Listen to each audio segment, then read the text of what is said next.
cereal SeaWorld sweepstakes.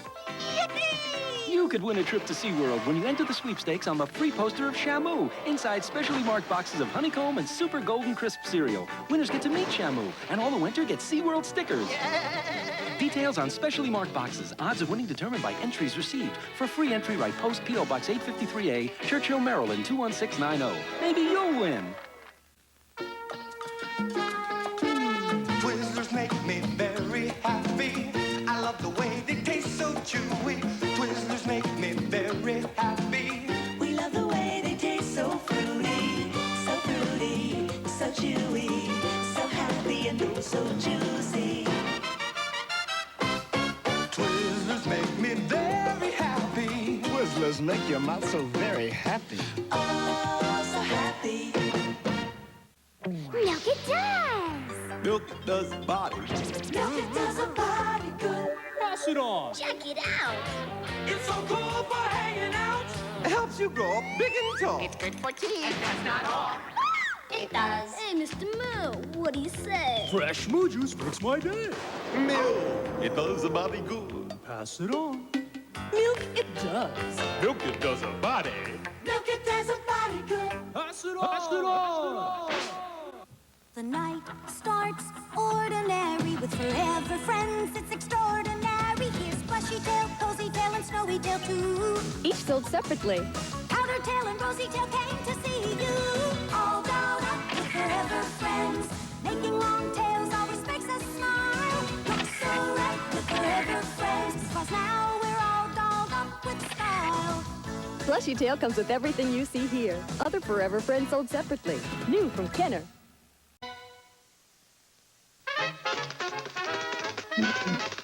We'll return after these messages.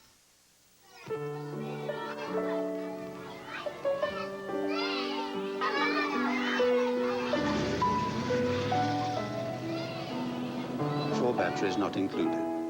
Hi, my name is Teddy Ruxpin. Can you and I be friends? I really... Everybody out! Then, one day, we found an old treasure map. Let's read it. Teddy Ruxpin comes with illustrated book and cassette from Worlds of Wonder. Kellogg's Rice Krispies, the part of this complete breakfast that goes...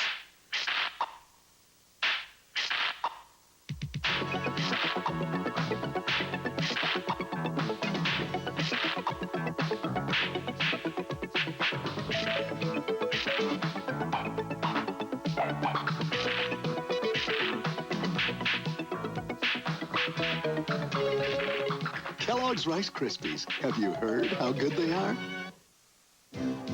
We now return to the real Ghostbusters.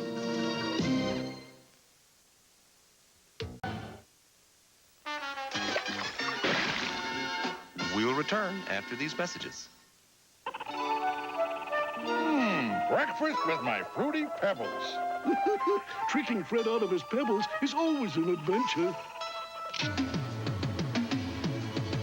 Uh-oh, the natives are restless. I'll save the pebbles. Big Rock Jones.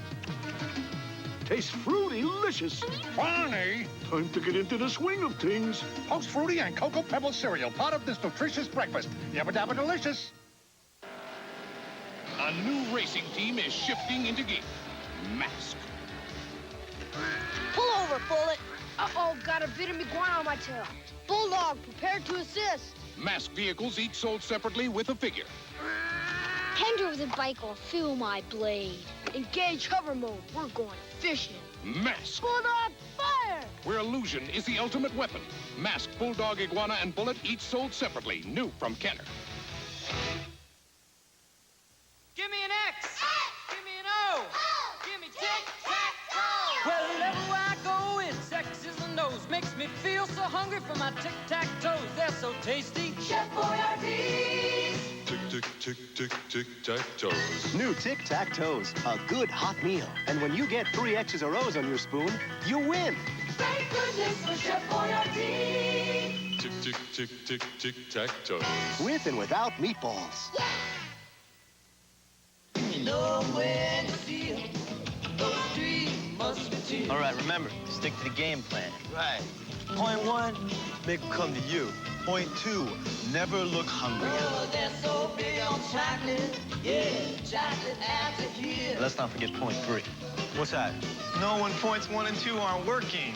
It's hard to keep them under wraps, those three musketeers.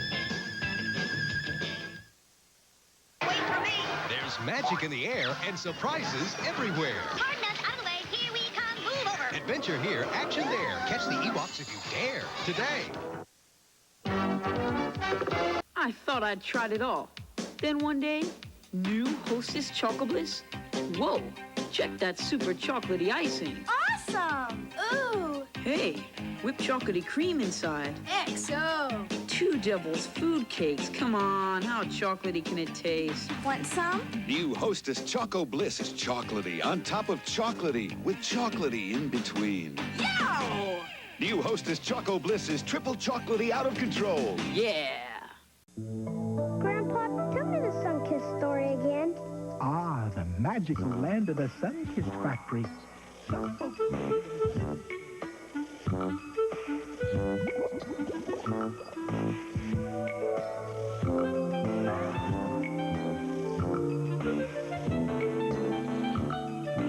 And only their sweetest and juiciest oranges ever wear the Sunkist name.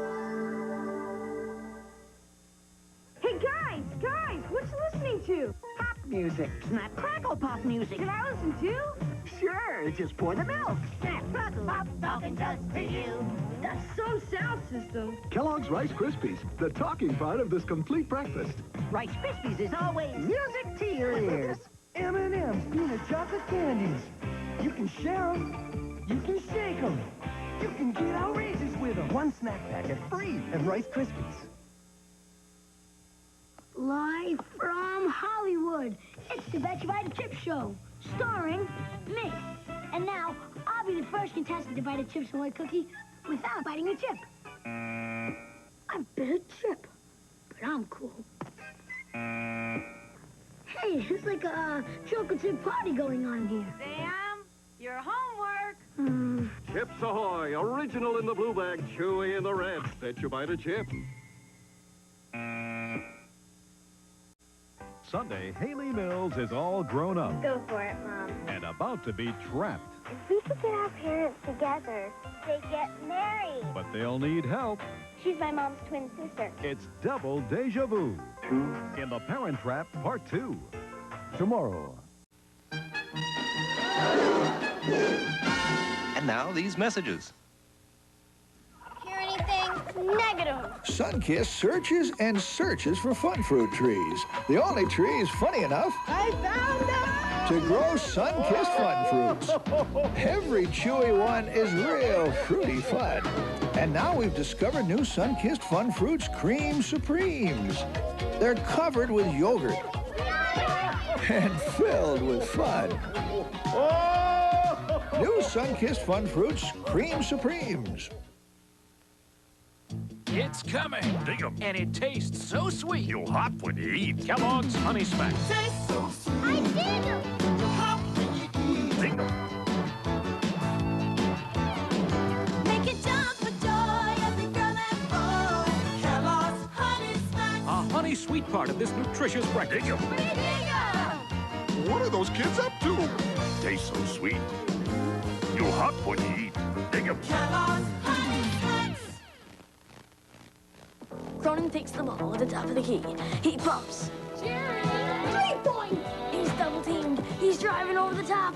Slam dunk for Jerry! What moves? Cronin steals. They're all over him. He breaks loose. Swish! Jerry! You know, ever since I got this Nerf hoop, I don't mind going to my room to do my homework. Jerry, are you studying? Cronin shoots from midcourt. Yes! Does this kid ever miss?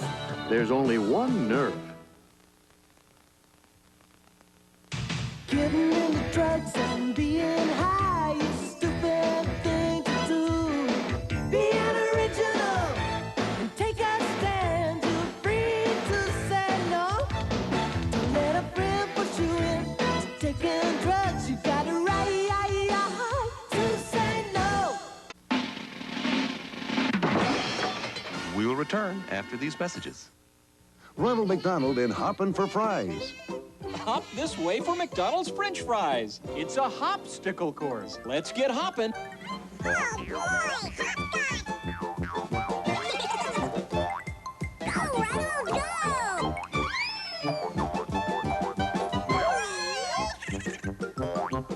It's a good time for the great taste. Oh, boy, French fries! Oh, they're never more than a hop, skip, and a jump away. At McDonald's. Dear, Timmy's making a picture of New Tang again.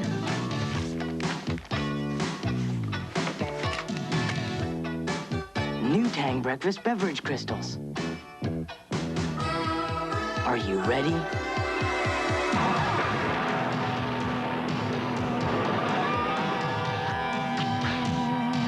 Now with all natural flavors. Are you ready for the big orange taste of New Tang? Twix puts the dig in your gig. It puts the boom into your beat. Puts the rhythm in your feet. Keeps you rocking along. Puts the soul into your song. You can keep on moving with Twix. Chocolate caramel satisfaction. Like crispy cookie, get you back in the action. There's nothing to sticks that Twix can't fix. You can keep on moving with Twix. Caramel or peanut butter Twix. This is the city. These are the people. There are the ghosts. And here are the heroes we've come to love. When there's a war to be won, they'll get it done. Not funny. The real Ghostbusters today. We'll return after these messages. It's that time of year again, and Cadbury has hatched up milk chocolate mini eggs for Easter, made with Cadbury's Dairy Milk Chocolate. Inside the crisp sugar shell is a chunk of thick and creamy Cadbury's Dairy Milk Chocolate. That's why mini eggs give you a chocolate experience that is so special. Although Easter isn't here yet, Cadbury's mini eggs are, so discover for yourself which comes first, the bunnies or the eggs. Give me an X. Give me an O. Give me tic-tac-toe. Wherever I go, it's X's and O's. Makes me feel so hungry for my tic-tac-toes. They're so tasty. Chef Boyardee's. Tic-tac-toes. New Tic-Tac-Toes. A good hot meal. And when you get 3 X's or O's on your spoon, you win. Thank goodness for Chef Boyardee. Tic-tac-toes. With and without meatballs. Yeah. Why my mom should take me to Showbiz Pizza by Jeffrey Allen Adams. It's because I have been good at school and home, and I have not picked fights with my sister. Very much.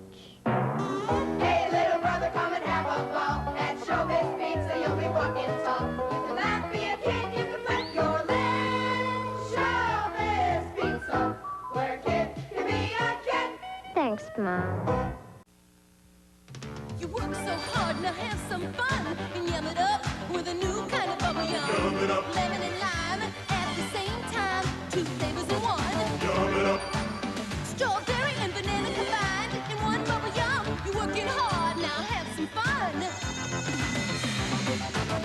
Yum it up with bubble yum bubble gum. I love to yum it up. 2 flavors in one. New luscious lime and banana berry split. Yum it up with bubble yum. Milk it does. Milk does body. Milk it does a body good. Pass it on. Check it out. It's so cool for hanging out. It helps you grow up big and tall. It's good for teeth. And that's not all. It does. Hey, Mr. Moo, what do you say? Fresh moo juice makes my day. Milk, it does the body good. Pass it on. Milk it does. Milk it does a body. Milk it does a body good. Pass it on. Pass it on.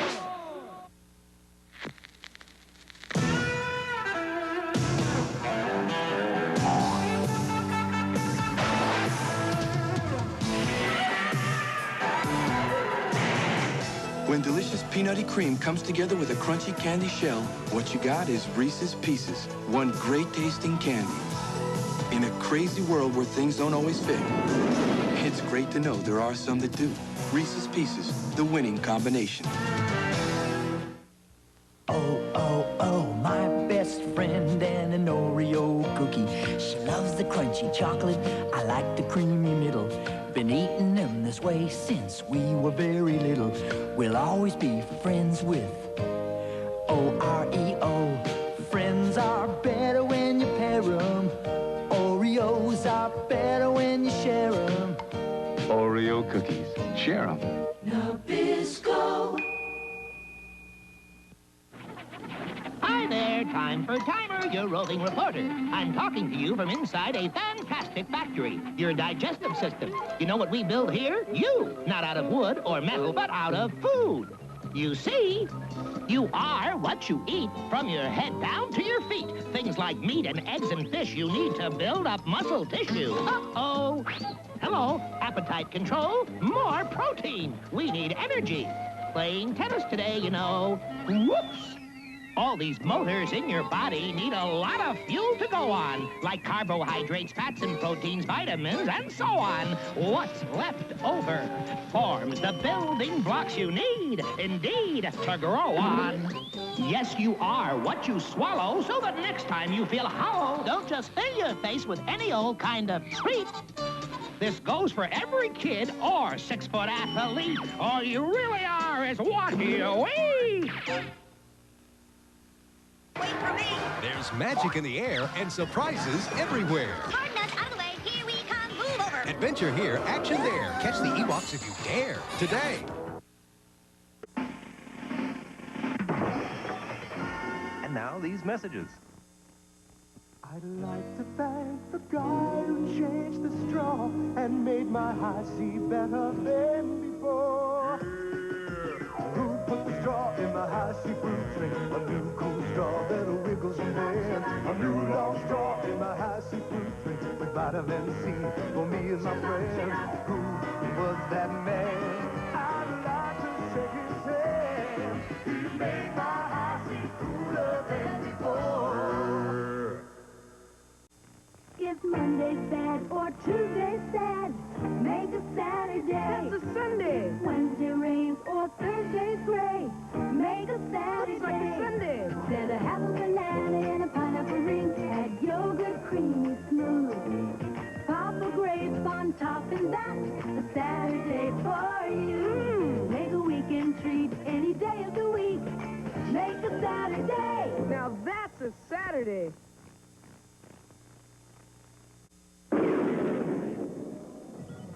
Space exploring is hard work. Yeah, now I've got to refuel myself. I know. Let's go to the Milky Way. That'll hit the spot. The fun's just starting. Quick will make it rich, chocolatey. Delicious. Ah, Quick really puts me in orbit. Nestle Quick, the taste that gets you going.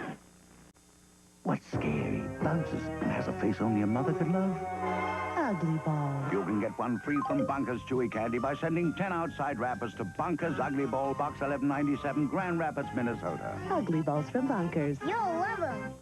I'm rooting for a terrific flavor from Bonkers Chewy Candy. Chewy chocolate Bonkers. Rich chocolate outside, dark fudge inside. The delicious chocolatey taste of chewy chocolate Bonkers bonks you out. On The Health Show with Kathleen Sullivan. Chances are you had cereal for breakfast. Find out why some are better for you than others. On The Health Show later today. The Legoland Solar Power Transporter. You can build this transport pretending you're on Mars. The box shows ways to change it by snapping off the cars. You can snap them back together and get a scouting craft, or match them with the lasers for a base defender craft. You can make up something wild, supercharged and new. The sky's the limit when the team is Legoland and you. There are 19 space sets you can collect, each sold separately. The Solar Power Transporter is part of the Legoland Space Collection and has hundreds of bricks for building from Lego Systems. They don't hang around in ladies' clubs or in a three-piece suit. They're too big to call them dainty, too big to call them cute. Yeah, they're so big on chocolate. Ooh, chocolate out to here. It's hard to keep them on the rest of 3 months or 2. So, gentlemen, what's on the agenda for this evening? Oh, I am having the time of my life. Can that be done for under $7? Musketeers. To get that great berry taste in Crunch Berry cereal, Captain Crunch sails high seas to a land filled with foods of danger. There grow the sweetest, juiciest berries, but they're still not crunch berries. No, not till Crunch Power locks their sweet berry taste in, so it's tough to sog out. And only then does Captain Crunch return. With my tasty Crunch Berries for kids everywhere. My God, what a cereal! Crunch berries are a very good part of a balanced breakfast. Ronald McDonald and friends in Keeping up for breakfast. I love morning exercises. The music. And having breakfast at McDonald's when we're done. Oh, yummy. Let's exercise faster. Oh, here we go. I love going for a spin. It's a good time for the great taste. A good breakfast at McDonald's. Where else would we turn up? McDonald's.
What's up, everybody?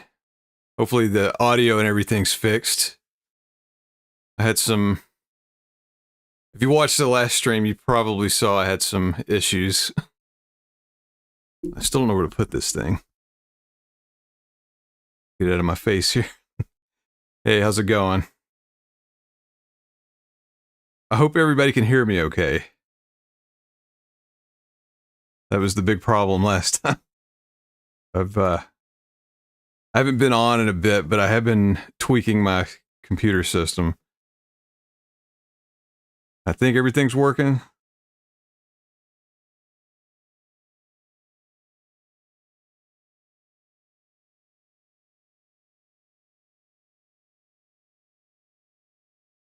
Yes, I did shave the beard off. Yeah. I rarely had facial hair, so that was like not shaving for like 3 or 4 days, so yeah. Shaved my face. I need to cut my hair too. I didn't really notice until I turned the stream on. Like, it got kind of long. How's everybody doing?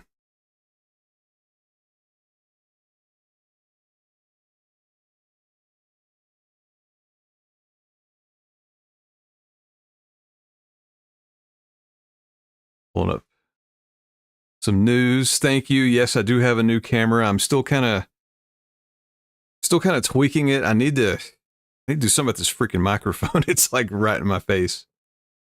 Yeah, no more Nacho beard. But yeah, I about have the camera sort of where I want it. It's like a little I noticed I got a little noise going on in the green screen, but whatever. Oh, hey, Teresa. Hey, Tony Stark. Caitlin. Cajun. Joy. Tanya. Everybody. Yeah, Teresa. Missed the earlier 2 streams. Well, we missed you. We had pretty decent turnout. Jen's actually... She's downstairs recording something right now. I can't remember. There's some new news came out. So she said to be sure to tell everybody she's got a video coming out tomorrow. Can't remember what it was. And she may hop on the chat in like 10 or 15 minutes when she's done recording.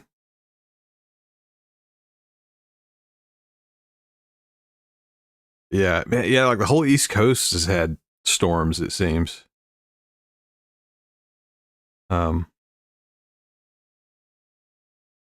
Just like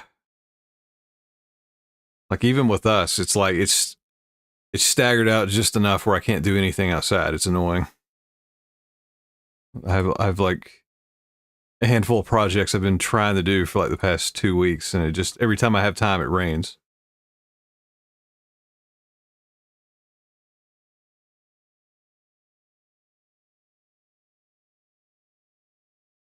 YouTube changed my notification settings.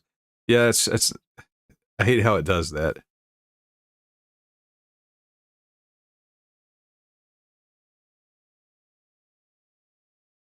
Which, real quick, just gonna switch views.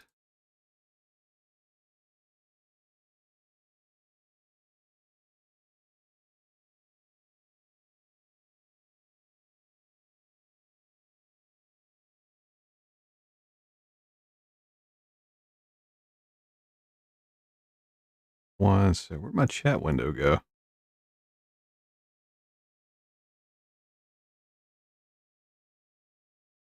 The biggest problem.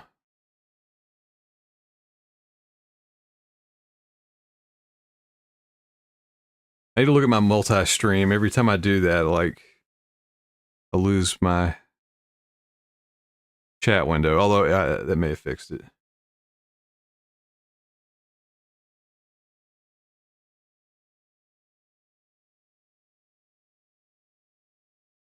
Yeah. Sorry, I'm still almost excuse me, almost everything's fixed. I'm just still running into like little things. I've been streaming on Windows, the Windows hard drive on my computer, and I switched it back to Mac OS. I finally got everything to the point where it'll work. And yeah, last stream I turned it on, my microphone wouldn't come on, and the audio was doubled and all this nonsense. But I've got all that dialed in. I'm just trying to get all my settings back the way they were. But oh wow, yeah, tornadoes. Yeah, no joke there. I haven't been around many tornadoes, but yeah, they're not. That can be scary. We would occasionally. I never really lived in an area that had tornado issues, but very rarely they would touch down in Virginia in certain spots when I was growing up. I think we had, not often. I mean, maybe a couple of times in grade school we had like tornado drills or something, but it was just like, you know, one of those just in case things. I think it was pretty rare for especially a sizable tornado to touch down around there.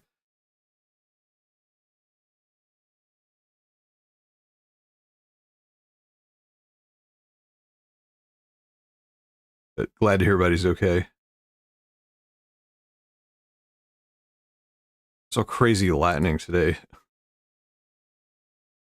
think we was it. It wasn't long, but we lost power yesterday, like right in the middle of working, so that was fun.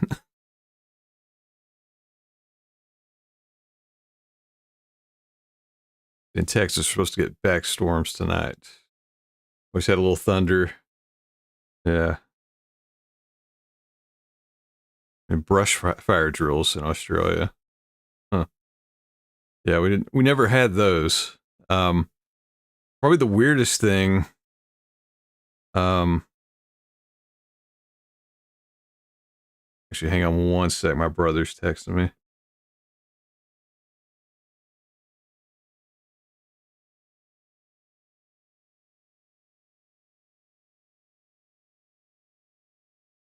So I texted him. Well, the first thing I'll do tonight, I'm going to do the news, and then after we get through the news, I haven't played a video game in a while. Normally, I would not do the video game stuff on this channel, but I just need a tiny bit more watch time, so I may do that.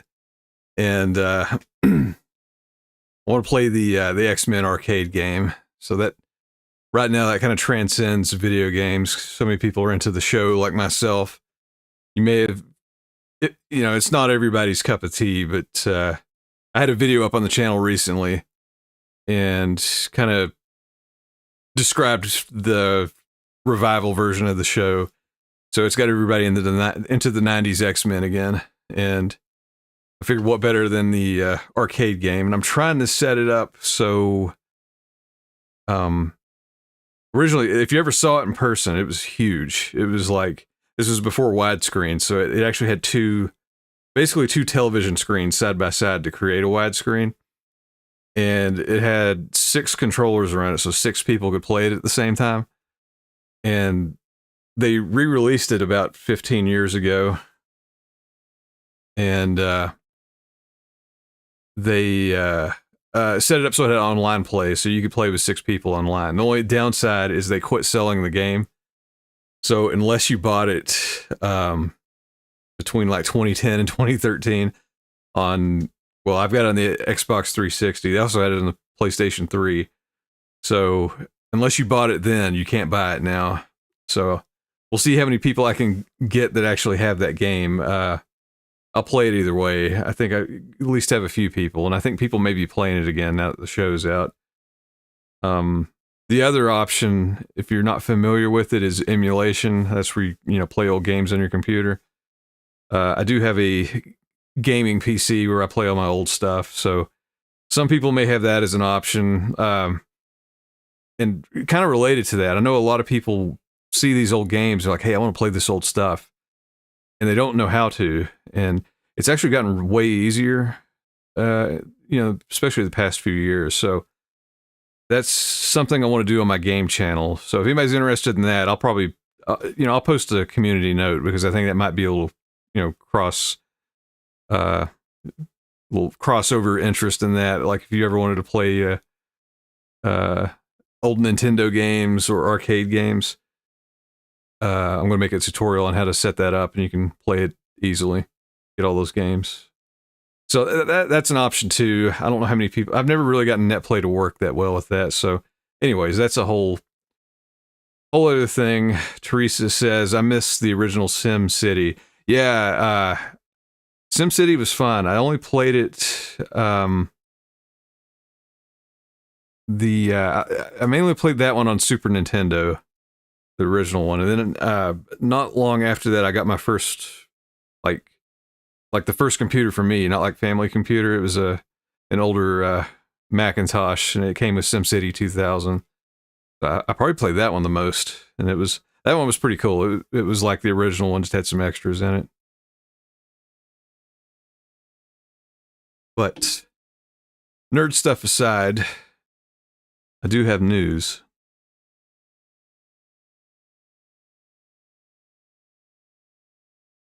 Let me see here.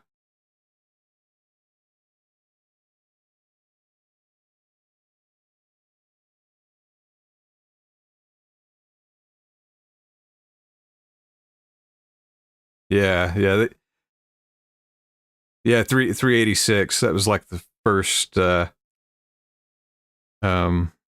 guess that started with Intel. I can't remember who made those originally, but I mean primarily Intel. 386 was when they got big. It was like when Windows 3.11, and even to this day, they still refer to them as x86 processors. Apple just moved away from those. They're making their own in-house now, and it's really just Windows and Linux still using that. Of course, now they call it x86 64 because they're 64-bit, but everything's moving towards ARM. Those are like pretty much all the chips in Android and iPhones. Those are ARM based, and now they're kind of bulking up and moving to the desktop and laptop space. Basically, more processing power with less electricity is what that boils down to. So that could be what takes over. Yeah, nerd stuff. Tanya, as far as I know, they have not found that alligator. I haven't heard anything about it. And hey, Jen's in the chat.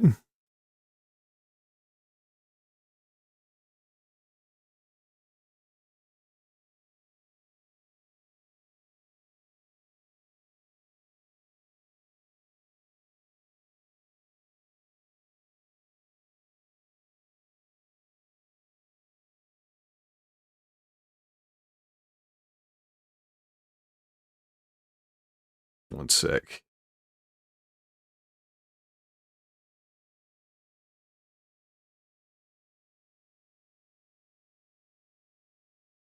So, yeah, my brother was texting me. He's going to see if he can get that game to work on his end, so I can at least have one other player. hopefully more. We'll see how many I can get.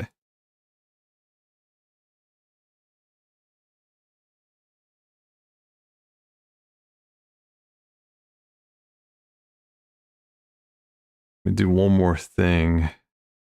So weird. My chat keeps getting goofy here.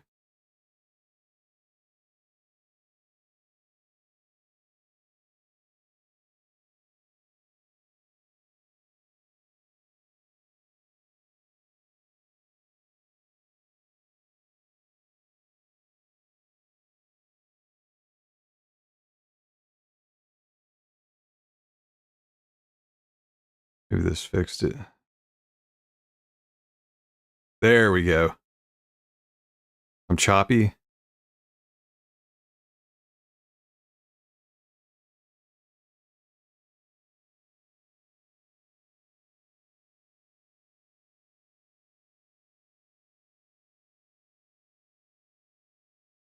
It may be choppy because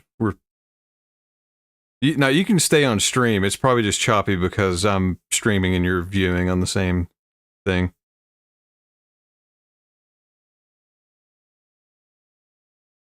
There we go. I got the chat fixed.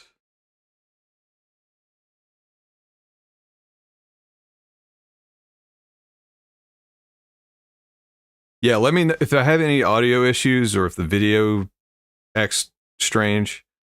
Please let me know. It's probably our own internet where we're both using it at the same time. Actually, just the okay, cool. Thanks everybody for letting me know. I've had to test this so much, just because of all the. Again, I keep complaining about it. Switching from Windows back to Macintosh, like it really messed with all my settings. So I almost had to start from square one. Like right now, like thank God this finally. So if you're watching the video, you can see that's actually the best it's looked. I finally have the integrated chat cooperating, the multi-chat, so nobody's chatting on Twitch right now. Let me just test it. There we go. I had it muted. Let me do that one more time. Hello. There we go. Twitch is working. Kick is working. I have a bot on there trying to get me to look at her Instagram, so that's cool.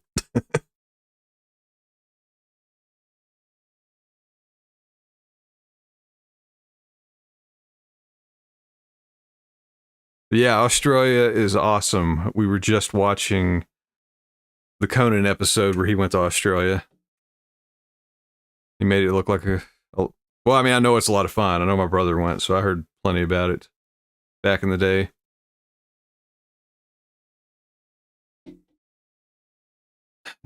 Let's see. I'll get the news pulled up here. Hey, Tracelyn. Yeah, sometimes where you live, it can times of the day can definitely affect your internet. Especially in a heavily populated area, like when everybody hits it at once, it really puts a strain on it. And sometimes, like they may even throttle your connection, slow it down for some reason. Depending on where you live. Crap. I closed my news. Where did it go? Oh, yeah.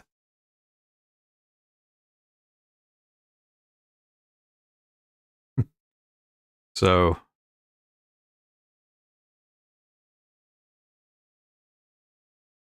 Yeah, for some reason when Jen streams it,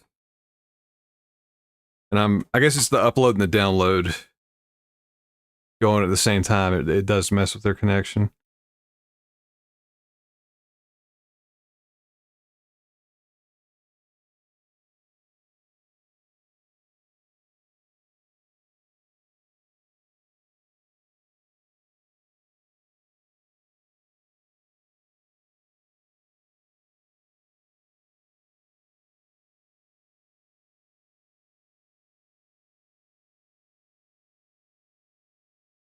All right. Getting ready for the news. I'm just getting everything set up right here.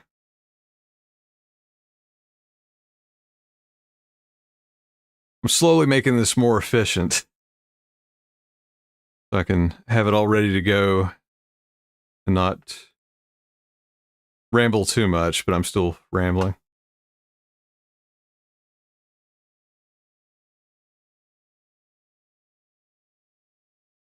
Okay, let's see. I guess I can just get right into it. I've got some silly news.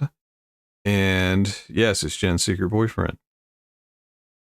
Hello, hello, hello. This is Dr. Bad Vibes. Welcome to the news. Got some elder news. So let's see. Where is this at? Spruce Creek. I have a feeling this is probably Florida. I'm not sure. Where is Spruce Creek?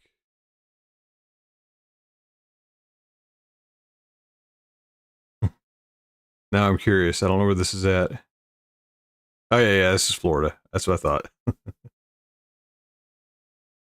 So, of course, we can't start without Florida. Spruce Creeker arrested after allegedly hitting service tech at dealership. Welcome to Florida, where welcome to Florida, where a mechanic can put a lien on your car, but then you can put a lien on the mechanic with your car by hitting him with it. Get it? So a Spruce Creeker has been arrested after running into a service technician with his vehicle at the local car. Sorry, let me start that again. A Spruce Creeker has been arrested after running into a service technician with his vehicle at a local car dealership. An 82-year-old man who lives in the Spruce Creek South retirement community was in the service lane this past Thursday at the dealership in Fruitland Park when he apparently became impatient with the service technician, according to an arrest report. So the native New Yorker, so he's New York and Florida. That's a deadly combination, huh? The native New Yorker began to honk his horn and cuss at the service technician. The technician told him he would need to leave, but when the service technician began to walk away, he hit him with his vehicle's front right bumper. The service technician suffered 2 swollen knees and sharp pain in his leg. Wow. I mean, it was more than a bump then. He said he may have slipped his foot onto the gas pedal. Yeah, it's like the mafia version of slip, right? Oh yeah, he slipped. I'm so clumsy. So he was also armed with a .38 caliber firearm, which was taken by law enforcement for safekeeping. And he was arrested on a charge of aggravated battery with a deadly weapon and booked, but then released on $10,000 bonds. So, yeah, don't get impatient. Man, this is another one of those stories of people just not knowing how to act anymore. And it's not just young people. 82 years old and he's ready to start some shit. That's, yeah, I hate driving. This makes me even more fearful of driving around people or standing near people.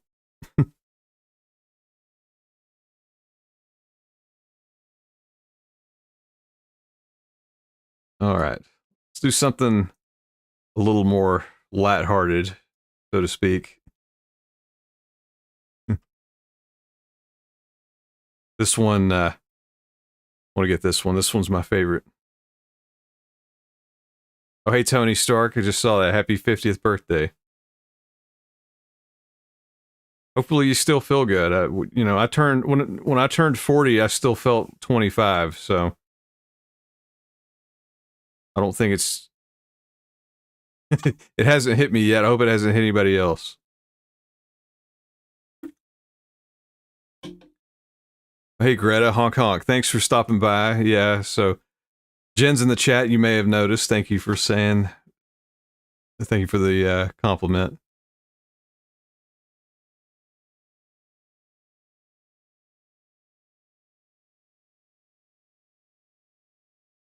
Unapakora, hello. See a lot of names I recognize.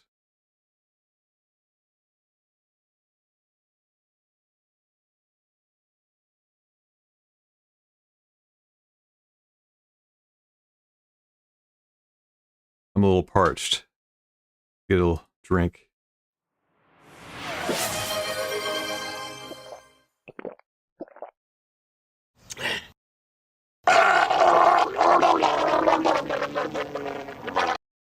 That's better.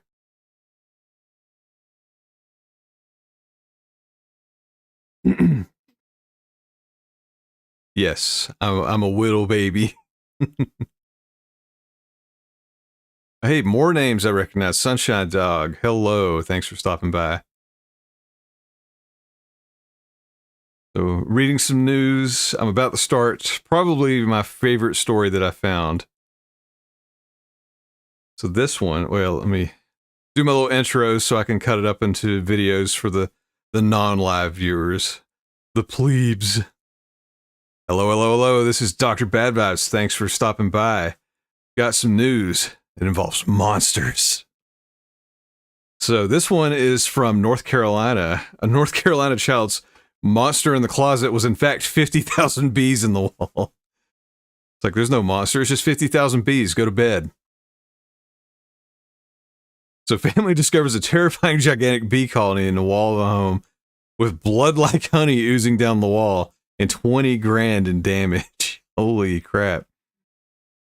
Oh, man. So the photo caption, it says for 8 months, a swarm of honeybees had been building a hive inside the wall of a child's room. Freaking nightmare bees. Oh, wow. So a toddler told her mom that monsters were in her closet, but in fact there were more than 50,000 bees there. A mother of 3 children under 4 years old was met with a terrifying surprise after she and her husband investigated why a handful of bees had flown into the attic of the couple's North Carolina home. So after a visit by pest control and multiple beekeepers, a thermal camera, good lord, like what kind of monster nightmare spy bees were in their house? So a thermal camera finally revealed where the bees had gone, to a massive hive they had built inside the wall of her daughter's room, where the girl was convinced she had heard a monster of some kind lurking. At first I thought it was a body. I was like, what is that? And he says, I think it's a hive. So for roughly 8 months, a swarm of honeybees had been building a hive inside the wall of her daughter's room. The beekeeper didn't even have his bee gear on yet, but he took a hammer and knocked into the wall. Bees came swarming out like a horror movie. You think a beekeeper... He didn't have his bee gear on. You think he would have brought his A game. There were streams of bees in the wall where he was... There were streams of bees, and the wall where he hit was oozing honey, but it looked like blood because it was really, really dark, running down my waters. Let me try that again. I'm just laughing at this. There were streams of bees, and the wall where he hit was oozing honey, but it looked like blood because it was really, really dark, running down my daughter's pink walls. It looked really strange. Wow. Good morning, kid. Beekeepers ultimately removed tens of thousands of bees over several extractions, and a honeycomb weighing more than 100 pounds. Damn, that is the ultimate honeycomb hideout. Me one honeycomb.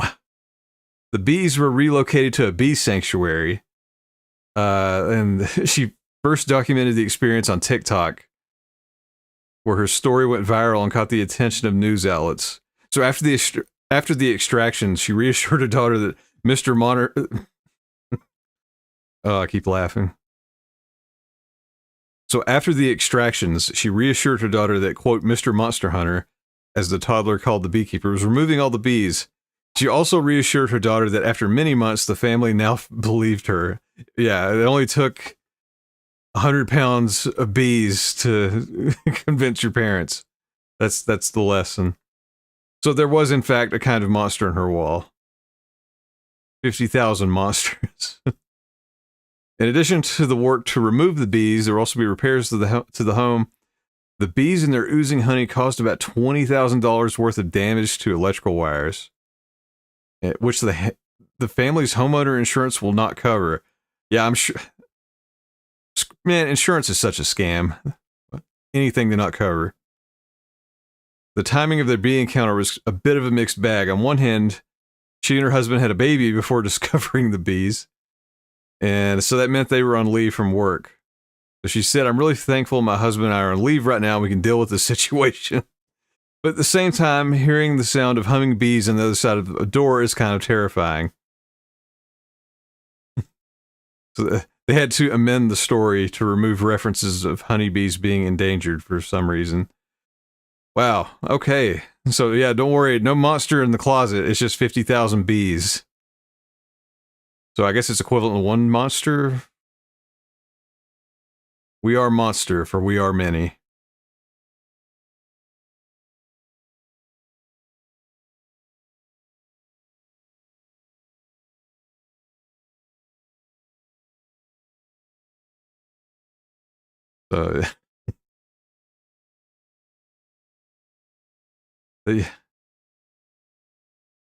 Yeah, thank God there's no fire without electrical damage. Yeah, I mean, how would you explain that?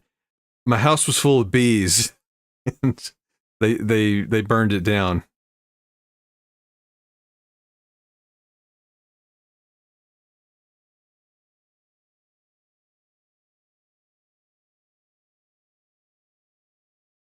Here we go. Of course, more Florida news.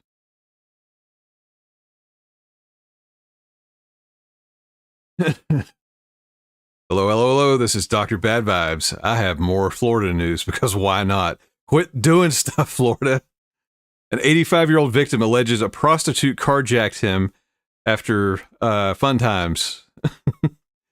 So in Lake Park, Florida, debit cards and other personal items from multiple burglary and theft victims were found in the purse of a woman accused in a recent alleged carjacking. According to the sheriff's office, deputies were alerted to the carjacking, which happened behind a Publix grocery store around 12:30 p.m. Grandpa needed a nooner and got his car jacked. So within minutes, a deputy reported spotting the stolen vehicle and pulled it over in less. Within minutes, a deputy reported spotting the stolen vehicle and pulled it over less than 2 miles from the original crime scene. The purse belonged to the driver, who was the only person in the vehicle at the time, and the one suspected of stealing the vehicle, according to the probable cause affidavit. In addition to the debit cards, the deputies found another person's driver's license and 5 smartphones. Wow. So deputies linked all 3 names on the debit cards that were found to the victims of crimes that have occurred over the past month. One victim reported her vehicle was stolen on April 1st. The same day, a second victim told them that their purse was stolen. The latter crime happened at the same spot as the carjacking.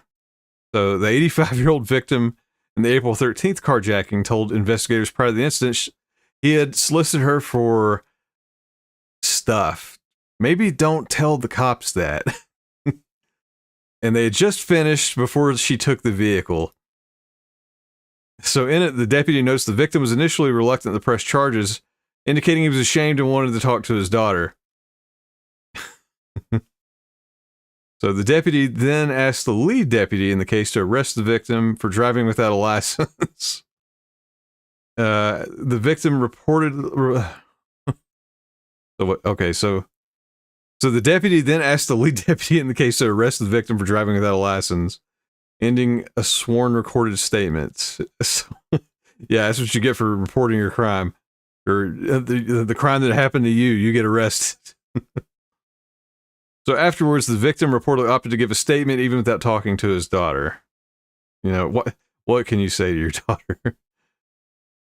Daddy needed a special friend. Deputies also cited body cam footage from one of the deputies who spotted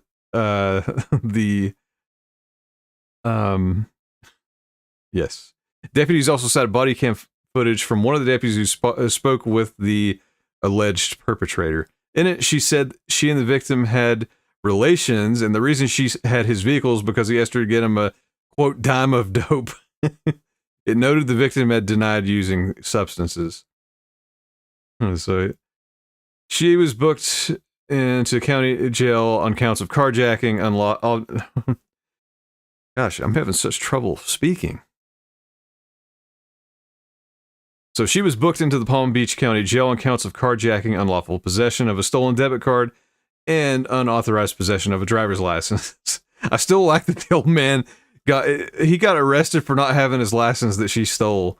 I guess that was what they did rather than bust him for busting in a relations worker. It's kind of like those things you hear where people say, hey, well, I guess it was a bigger deal back in the day, but, you know, going to the police and saying, hey, someone stole all my weed. And they're just like, really? Well, hello, John. How's it going? Thanks for joining us.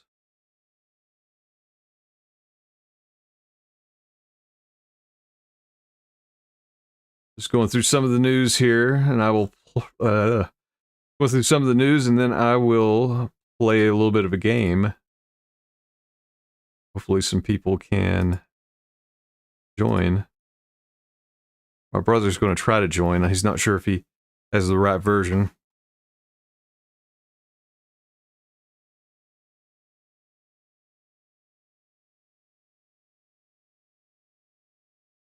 Oh, yeah, I like this one.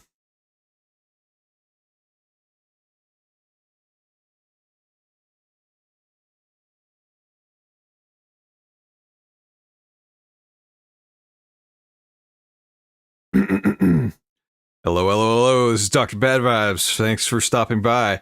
Hey, it's not Florida news. We're going international, baby. I can relate to this one. So, a Kyoto government worker assaults coworker for spoiling popular manga series at the office. If you're not familiar, manga is the Japanese... I was loud. Thank you, subscriber. Thanks, Liza, for joining the YouTube channel. Sorry, let me start that over. Kyoto government worker assaults coworker for spoiling popular manga series at the office. So if you're not familiar with the term, manga is that's what comics are in Japan. So his comics got spoiled, so he spoiled him. So, quote, I don't like spoilers. Just from its name, you'd expect the Kyoto District Legal Affairs Bureau to be somewhere in which all employees have strong respect for law and order. The office handles things like maintaining family registries and processing the legal paperwork for things like real estate purchases and the establishment of new businesses. So following proper procedures should be pretty much baked into the atmosphere. And yet, a manager at the Uji branch found one of his subordinates' conduct so inexcusable, so utterly reprehensible, that he felt compelled to put a stop to it as quickly as possible, even if that meant resorting to violence. So the manager, a man in his 50s, grabbed his 20-something subordinate by the chest and kicked him around the waist. Wow, all right. The subordinate's transgression? Spoiling the latest chapters of a manga. Which one was it? Like, I'm still reading Dragon Ball Super. I'd be pretty perturbed as well. I know a lot of people are into One Piece. That could be a big deal.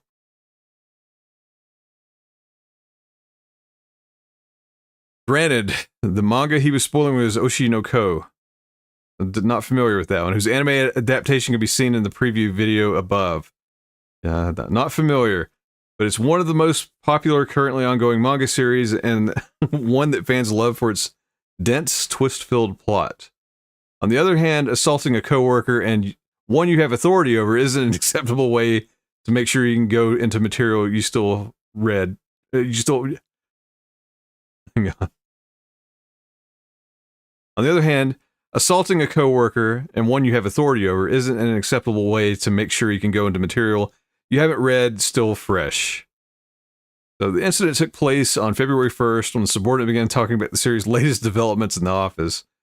According to investigators, the manager did at least say, I don't like spoilers, but it's unclear if he said this before or after flying into a rage and attacking the other man. The manager has since transferred into the Kyoto District of Legal Affairs Bureau's head office. The subordinate did not suffer any injuries in the attack, but he did file a report with the Kyoto Prefectural Police's Uji Precinct, which in turn referred to the case with assault charges to the public prosecutor's office at the end of April.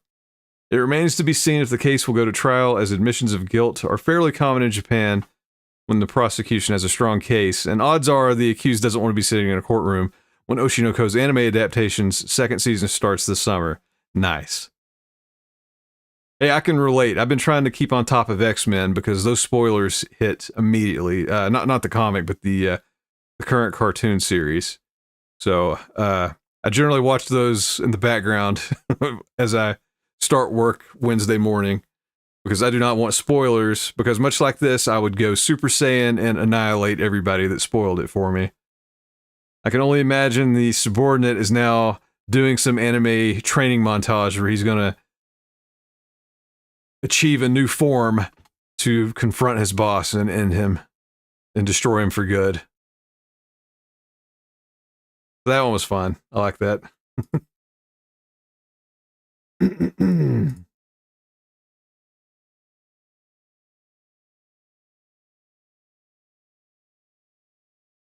Let's see. This one was sent in. If I'm not mistaken, I think Tracelyn sent this one in.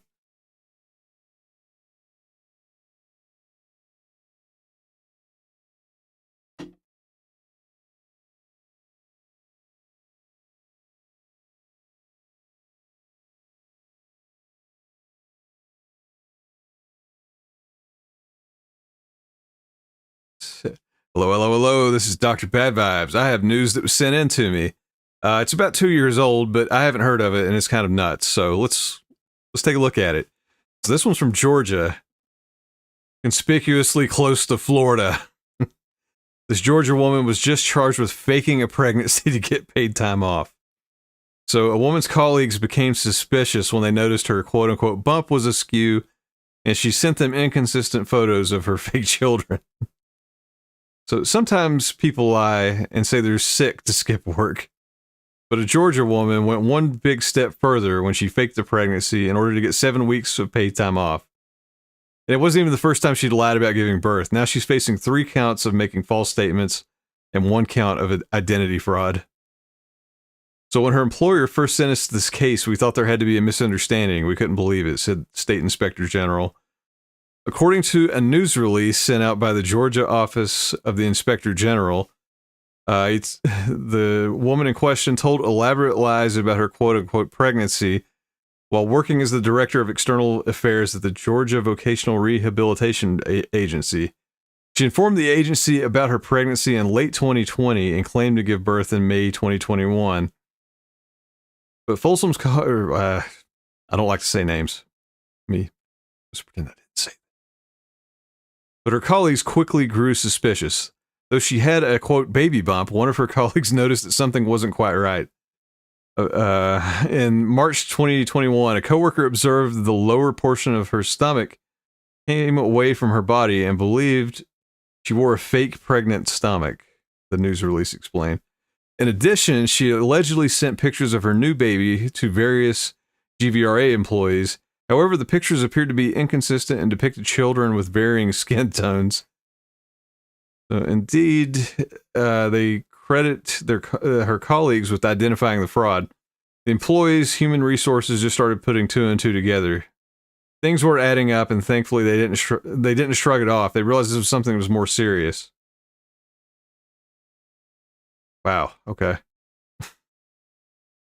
So she appeared to be primarily motivated by paid time off after she, quote, gave birth on May 1st, 2021.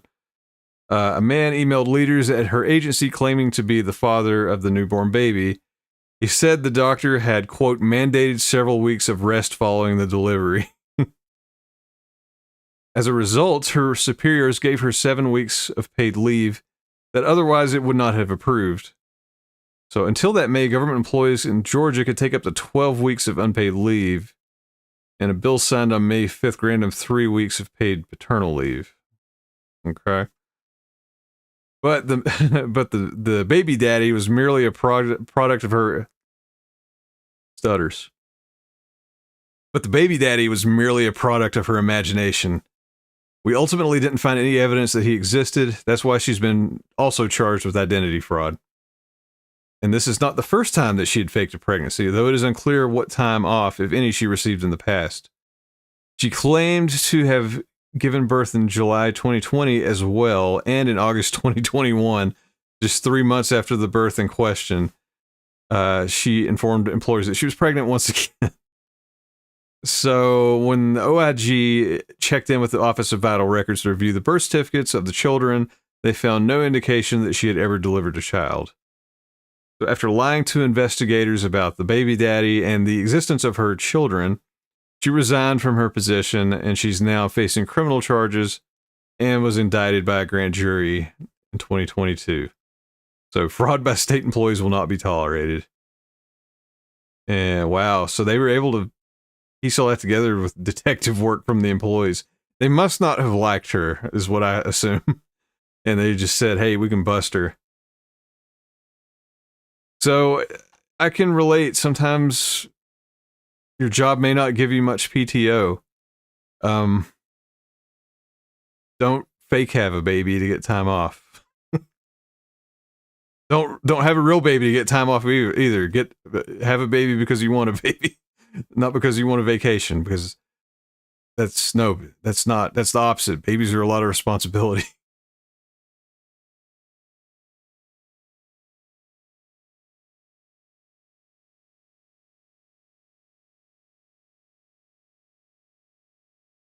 One sec here. I think I had something saved here and I think I lost it. Yeah, oh well. Oh, I remember what that one was. That's no big deal. I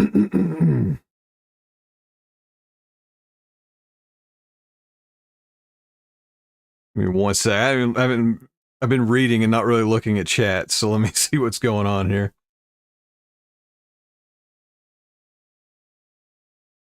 Yeah, that story probably has some parallels to some of Jen's stories, and not coincidental that it was sent in by one of Jen's viewers, Tracelyn, if I'm not mistaken.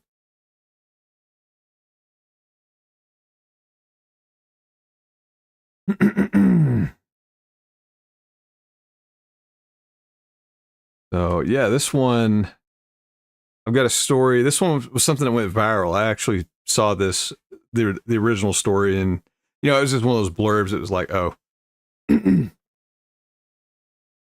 I saw, you may have shown me this video. Yeah, it was the boat.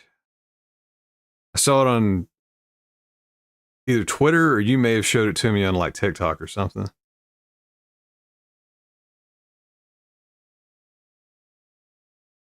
Yeah, Cajun, that is a good point. I don't really understand the identity fraud charge. I guess creating a fake identity for a fake child that doesn't exist, maybe that's where that came from. I don't know. Yeah, I'll have to see if I think this article has the video. Yeah, that's it. Okay. Let me start this one here. Hello. This is Dr. Bad Vibes. Thank you for stopping by. It's more Florida news. I'm sorry. They keep doing stuff. They won't stop. Florida man cannot be stopped, even when he's on a boat. Sorry, one sec here.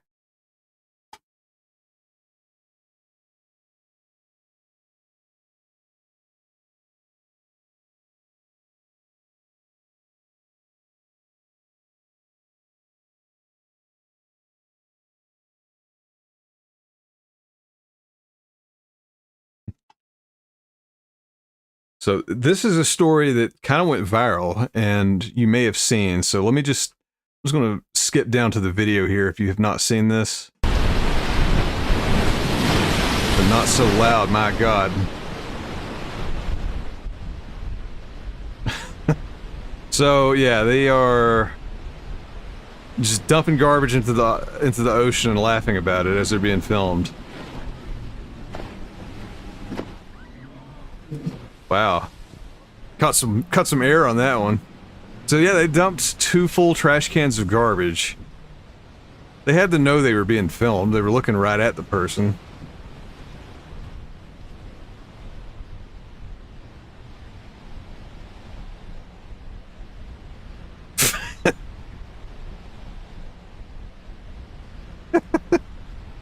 I didn't see this much of it.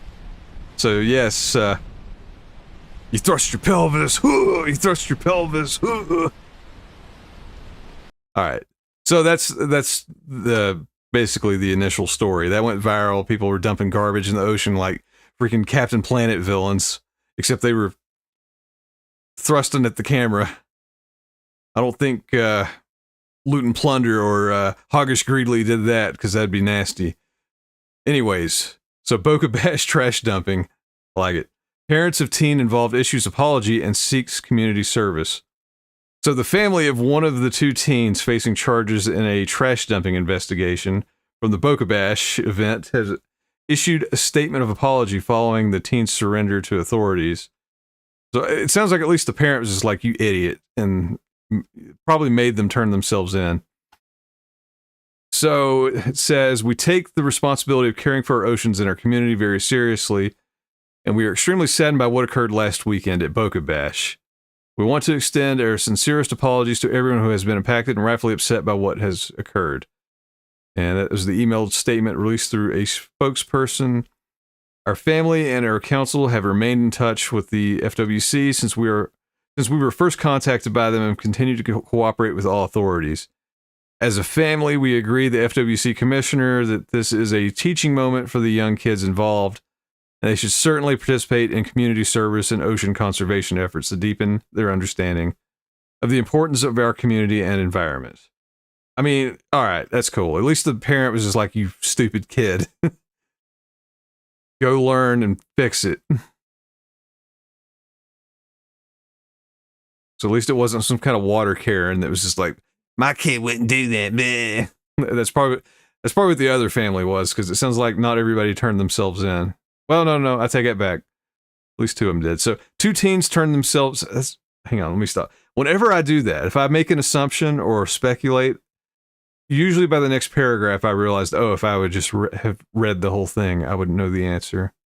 So 2 teens turned themselves in Friday following the FWC's nearly week-long investigation, and reports identified the teens as 15, 16 years old who reside in Palm Beach County.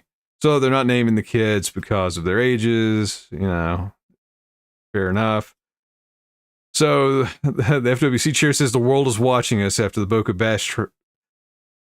Gosh, it's like a tongue twister. Sorry. Give me 1 second here. My brother's trying to get X-Men. He's trying to get it to run. So I'm still using an Xbox 360, which is a dinosaur. He's got the brand new one, but that game's not backwards compatible. So, yeah. Guess he will not be joining us for X-Men.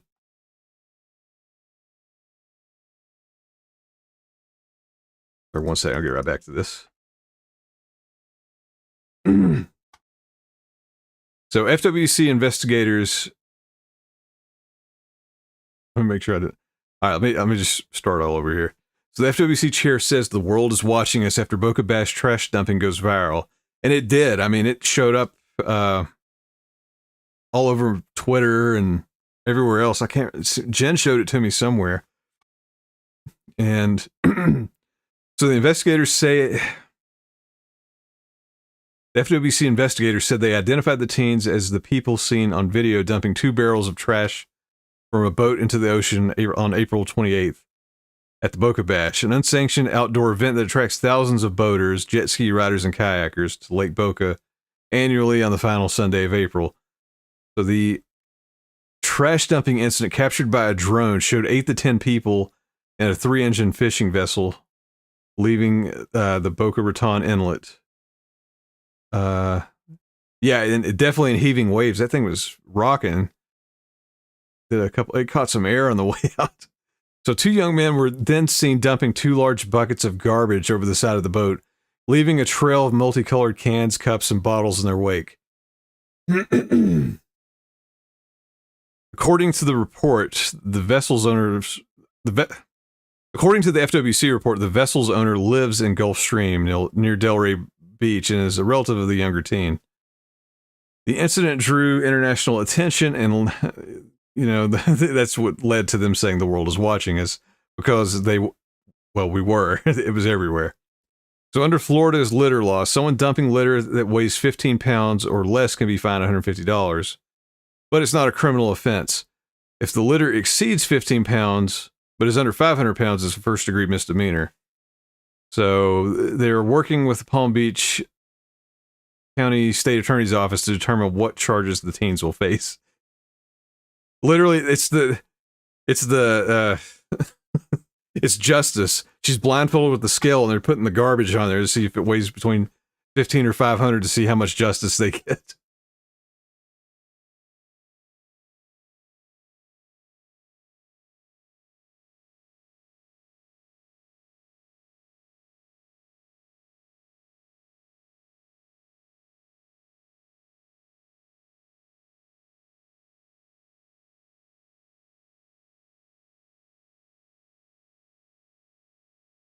Sorry, my brother's like, yeah, this Xbox thing's not going to work. So that's cool. We can probably find other people.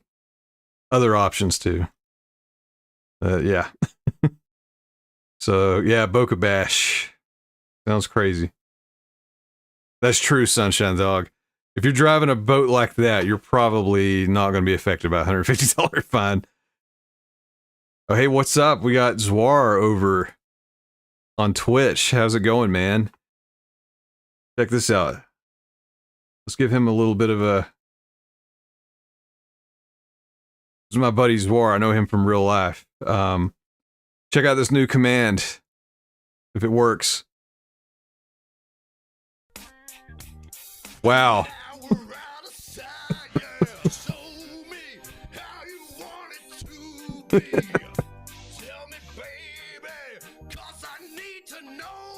Holy crap, man. Out of all the clips.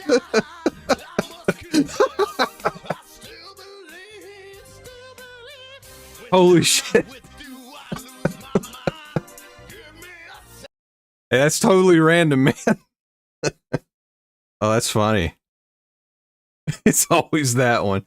Yeah, so Zwar, you're taking a break right now, right? He's God, he streamed every day for like, what was it? It was almost 570 days, wasn't it?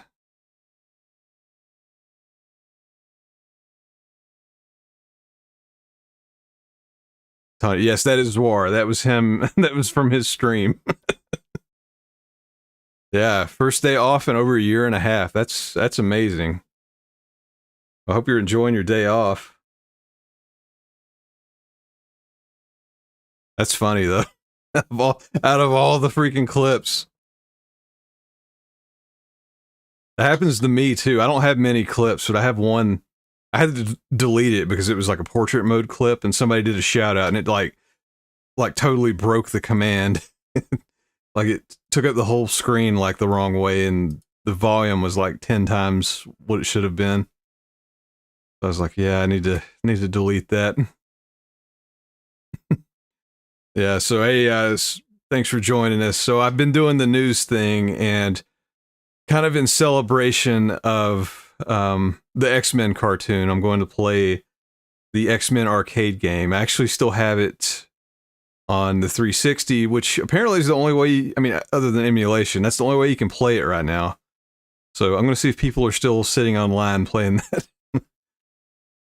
Probably not. I was trying to get John online to play with me. He actually does own it, but he doesn't have a 360 hooked up. He tried his Series X and it won't run. I think I've got one more news story. Sunshine Dog. Yeah, I shaved the nacho beard. I can't really do facial hair. I can grow a goatee, but like it's all freaking nasty. And honestly, like I guess the lighting changes things in the camera, but and age has changed things too. My hair is mostly blonde still, I guess. And my facial hair is almost the same color as my skin. So I just look gross. So, yeah. All right, let me do this last piece of news. So, hello. This is Dr. Bad Vibes, and we're moving out of Florida again. We're in the Georgia. I believe this one was sent in to me. As I say that, let me look real quick. I think I can tell who sent this. Where did it go?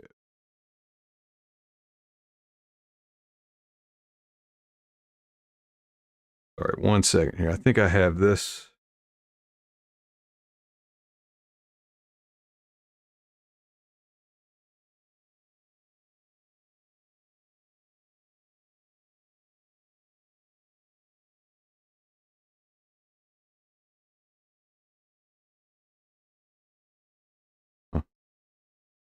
Sorry, I misplaced it. Someone did send this in. So the story, Georgia man used a stolen credit card to pay probation fees. I mean, that's pretty much robbing Peter to pay Paul, but Paul's the cops. Oh man, don't apologize. That's hilarious. I enjoyed it.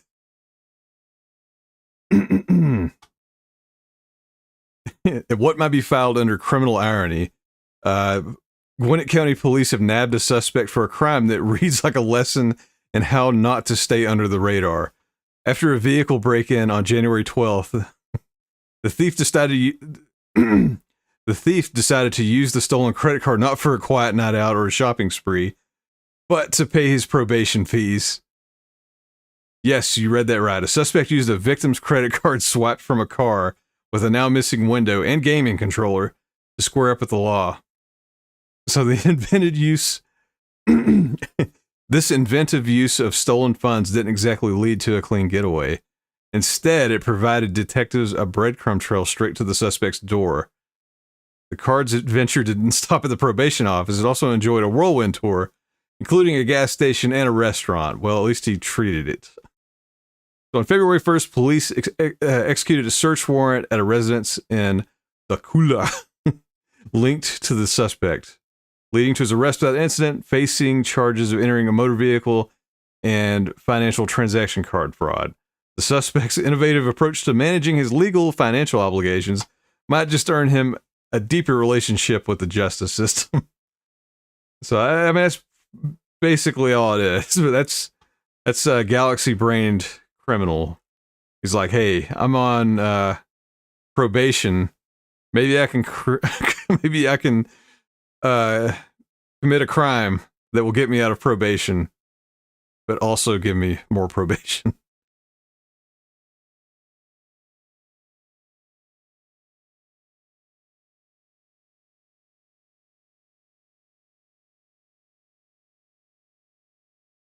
So he swiped that credit card the wrong way.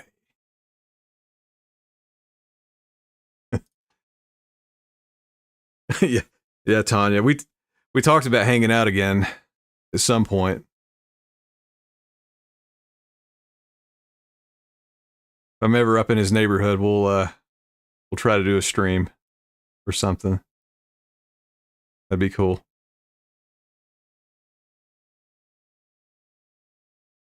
But I believe, yeah, that was all my news.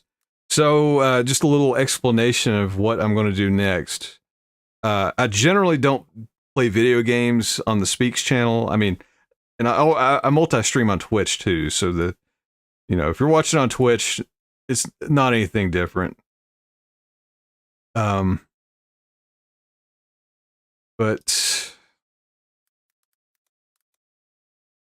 here we go.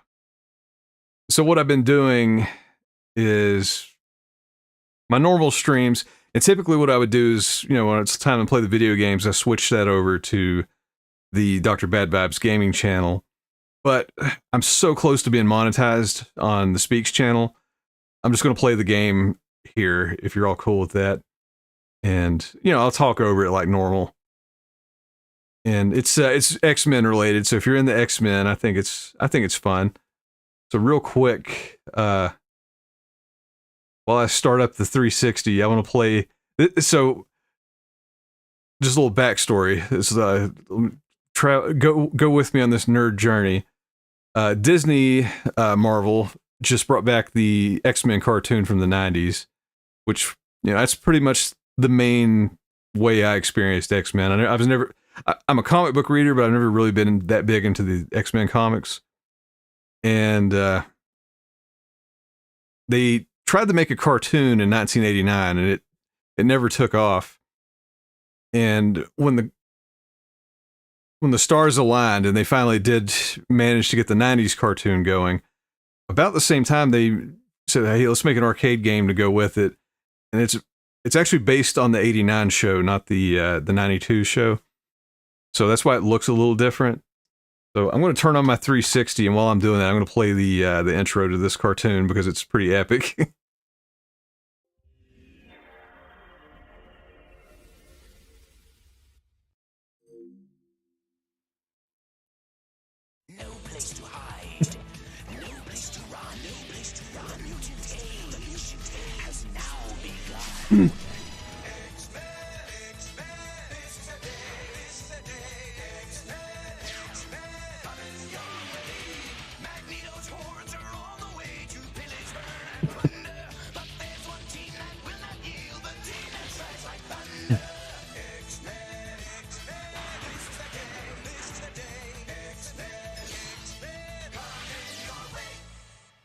Song slaps. They really oh, hang on.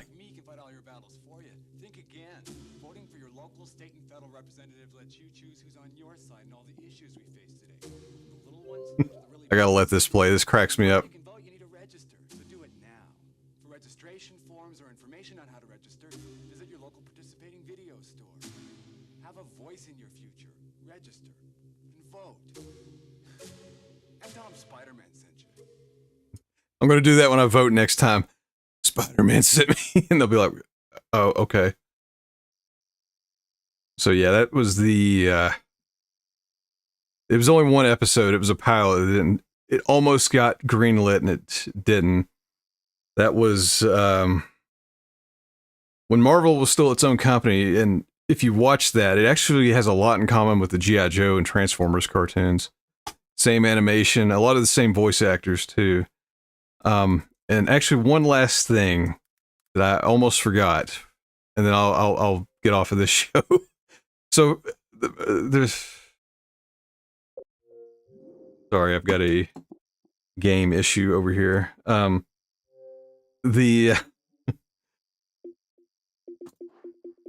Sorry, my Xbox is freaking out for some reason. Let me see what's up with that. But so the irony is in the modern live action X-Men movies, Wolverine's played by an Australian. Which Wolverine, if you're familiar with the comics or whatever, he's Canadian. But for some reason in this cartoon, they decided to make him Australian. So I just want to play these clips while I set this up. The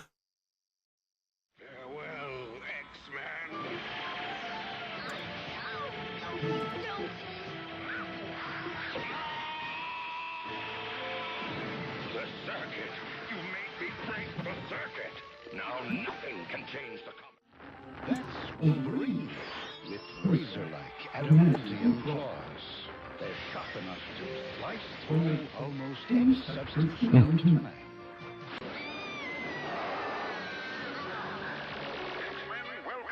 Well, come on, Wolverine, talk. I'm sorry.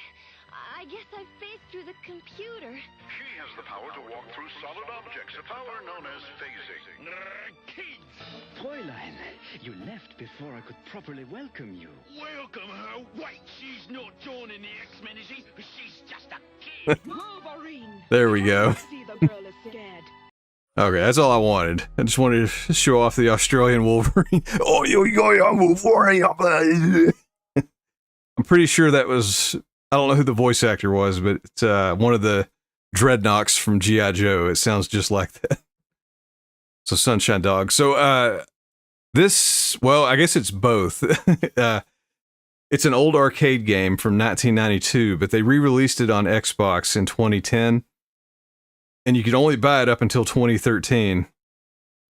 And they removed it from the store, so if you still have it, it still works, and you can still play online with it with other people that have it. I just don't know how many people still have it, so I'm going to see if anybody's online and try to get a game going. Absolute worst case, I'll just play through it solo. It's not impossible. Ideally, like, you can have up to 6 people playing it. And yeah, but so it's on the 360. It's not backward compatible. That's what my brother was just checking. He's got a Series X. And he's like, let me try it and I'll join online if I can, but it won't let him play it. He's like, I'm not digging out the 360. So let me switch over here.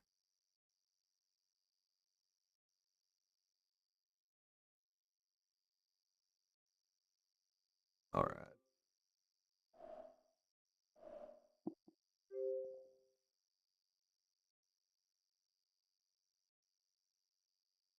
It's so slow. And I never got an Xbox One or a Series X, so I have so many games on this thing. I think so just a heads up, if anybody else has a 360, I believe they're going to sunset the game store soon. So if there's any digital game you want to buy, I think it's going to go offline sometime in July.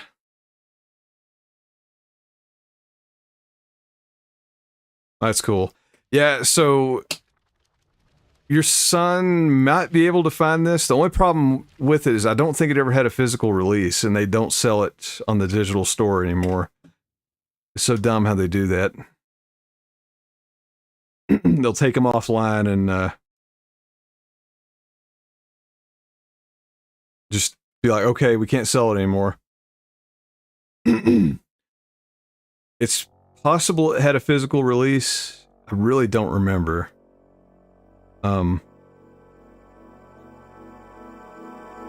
X-Men.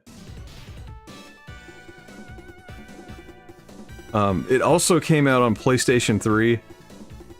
But this game's from 1992. You can actually emulate it pretty easily. And if I play it again, I may end up trying that route, because you have more options with that. We'll check the online status, see if anybody's playing it.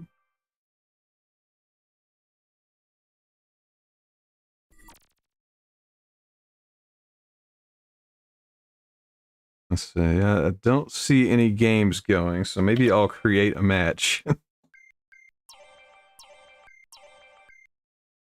going to disable voice chat because I don't want people joining in screaming slurs or anything. So yeah, this is it's basically a port of the arcade game. This was that gigantic freaking cabinet that you would see in an arcade. It had 6 players, like 6 joysticks all around it, 2 TVs side by side, so it was like widescreen before widescreen was a thing. And as you can see, there's 6 characters: Wolverine, Storm, Nightcrawler, Dazzler, who nobody cares about, Cyclops, and Colossus. And in the physical game, I'm just trying to see if I'm curious if I've made a mistake and I've picked the wrong way to play this, but we'll try it. So when you play this on a real cabinet, you don't actually pick the character. Like, each joystick has the character all over it, so, you know, if you want to play as Wolverine, you had to stand on that certain spot and put the quarter in there. There was a 4-player and a 2-player version with just like 1 monitor. And if you played those, I think you actually selected the character like this.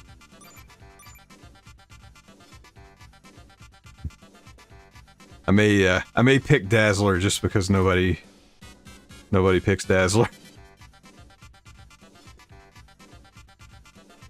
Give me 1 second here. I'm gonna change it up on Twitch just so people know I'm playing X-Men.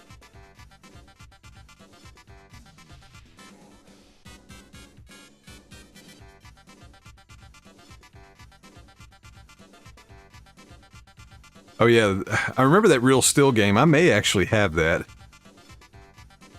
was the movie tie-in game. That's cool if you can. It's almost like a gem if you have one of those delisted games. Probably the most notable one I'm aware of is Marvel vs. Capcom 2. Like the best versions on 360 and PS3, but they only sold it for like a year and then it went away.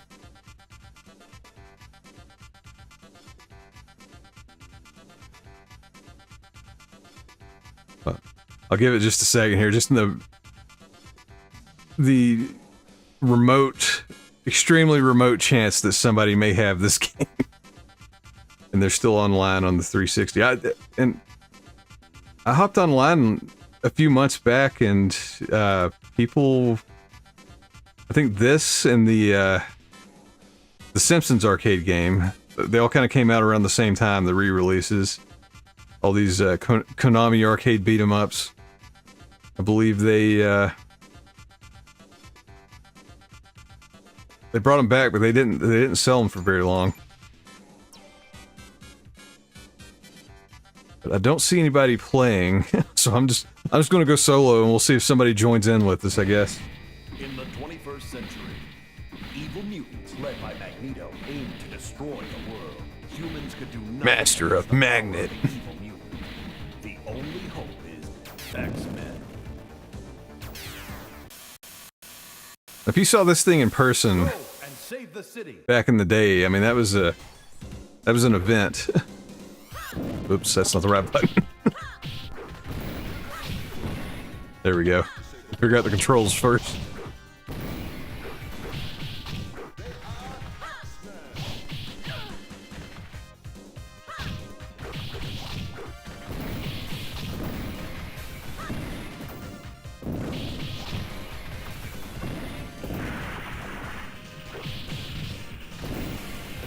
So, yeah, I don't know if anybody's into X-Men or possibly watched the video I did.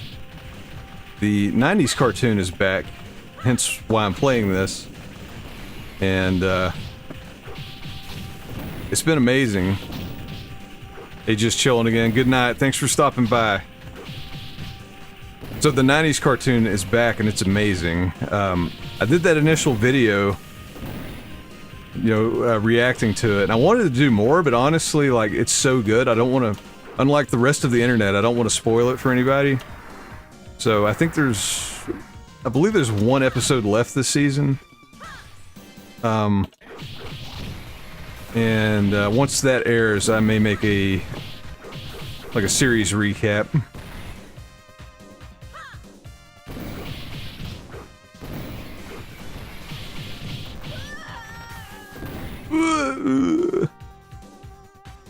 I do see some people watching this on Twitch. I really hope they,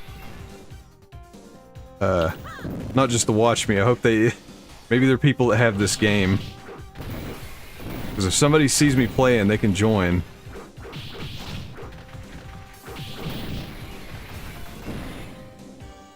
But the unfortunate thing is you have to be using a 360 and you have to purchase this game between 2010 and 2013 when it was available. But as you can see, I am online with it. I'm hosting a game. It still works. It's a shame they don't sell it. Okay, Teresa, thank you so much. I normally don't play games on this channel, but playing through it does help me a lot with the watch time. I believe after this stream I should be all set. And in terms of that, hit me.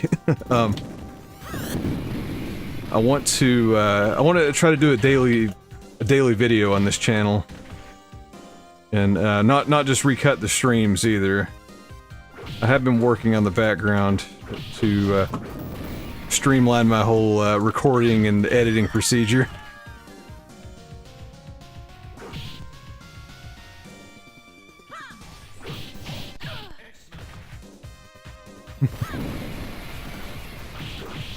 Yeah, Dazzler. Dazzle them.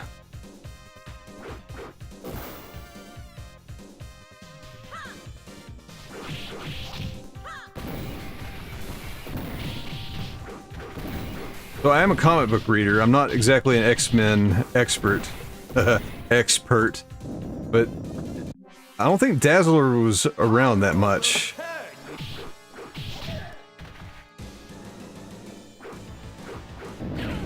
Oh, sick burn.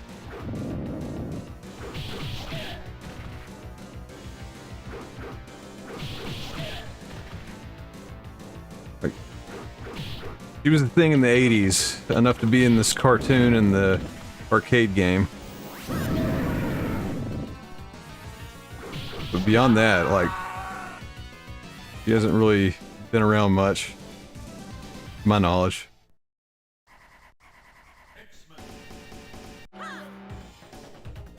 Prepare to be dazzled.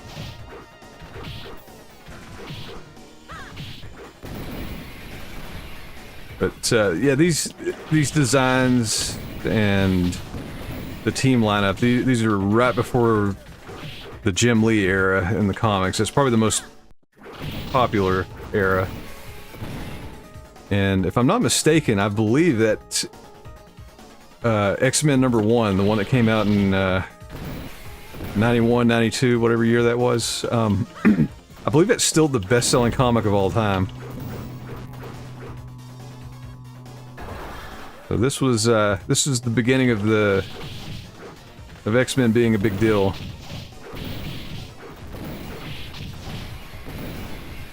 Oh yeah. Oops, I didn't know that. I forgot. I can't pause the game while I'm playing online. See, Sunshine. X-Men lore is really complicated. I remember looking it up when the first movie came out. Yeah, like, most comic books have been, you know, around since the 60s at least. You know, it's like, most of the Marvel characters are like, you know, 60s or later. Some are a little before. And then, you know, you got DC characters that have been around like almost 100 years now.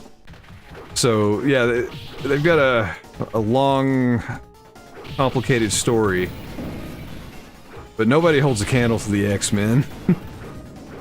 Like, their stories are just so convoluted. Like, even now, like, I try to get back into them and I'm like, I don't know what's going on. Like, if you do anything with X-Men, you need Wikipedia handy. Yeah, Sunshine Dog, I like the older style games. Yeah, the golden age of arcades, that was my favorite, and still is my favorite genre. I love playing these old games. Like, I'll see, retro arcades every so often. I like the ones, you know, I mean, nobody charges you like a quarter anymore. You know, it's usually like a pass to play, like, whatever they have for the day.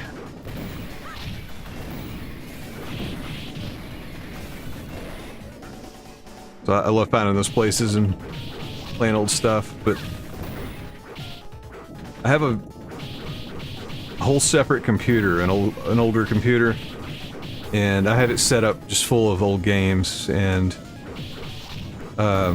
it's gotten to the point where it's pretty easy. So on the gaming channel, I do want to put up a video soon. You know, how you can do that on your own. It's really not hard anymore. Just all the different methods and the way I'm set up right now.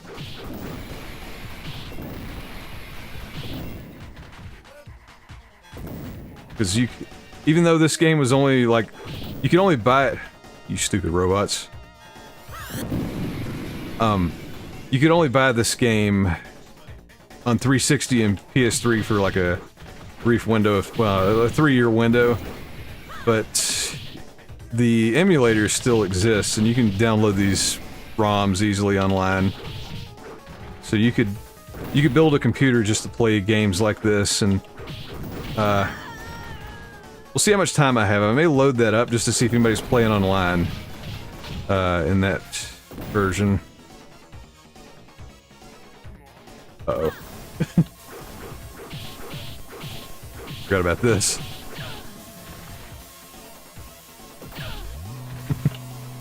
I don't remember the trick. But yeah, you can totally set this up on your own computer and play online. It gets a little more complicated on the computer side. I haven't messed with that in a while, so I may, when I'm done with this one, I may hook that up just to see, you know, mainly if anybody's playing online, just to... where X-Men are kind of trending again. Whoops. People may be playing it. I did see somebody else was actually playing it on Twitch. So it's not dead completely.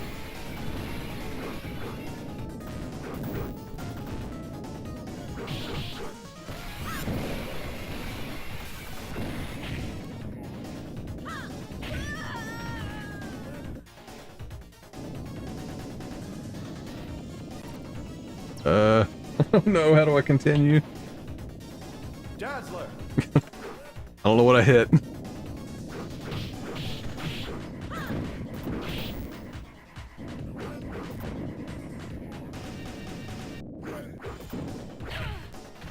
guys are sneaky.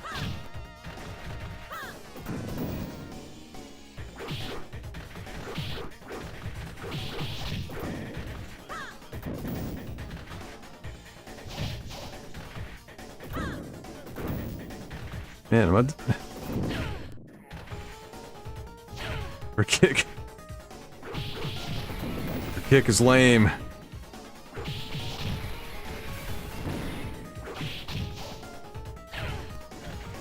Oh yeah, pinball's fun too.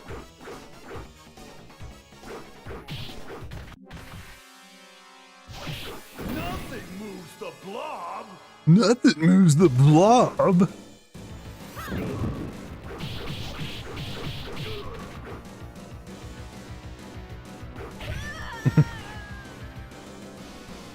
Nothing moves.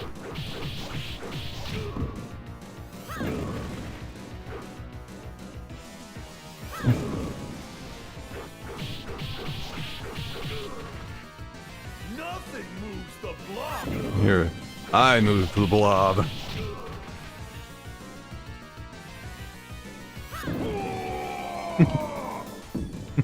I like that everybody vomits when you beat up in the game. X-Men! We have been taken by Magneto.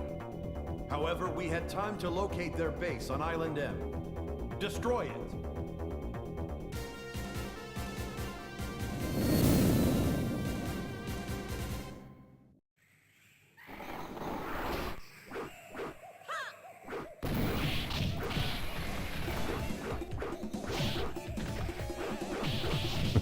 I can't pause the game to show it, but I'm guessing you may be able to hear the joystick I'm using. I forgot how loud this thing is. I'm using the... It's made for the 360, but it's quite a chonker. Yeah, kick that alligator, man.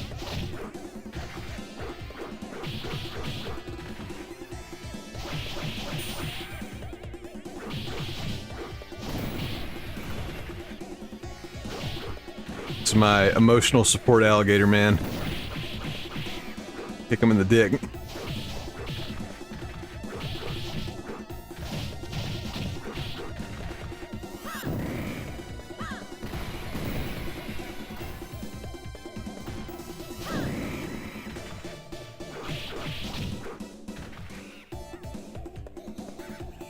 No, right? Dazzler moving the blob.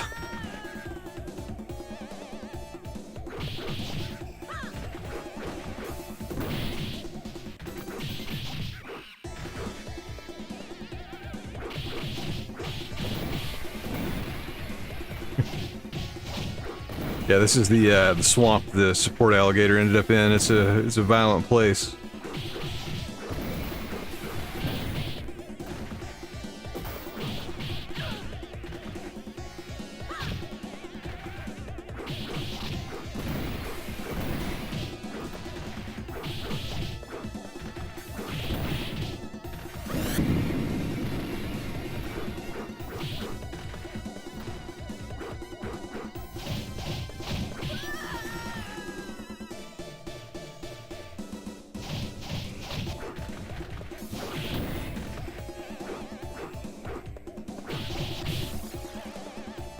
Thanks for hanging out with us, Tanya.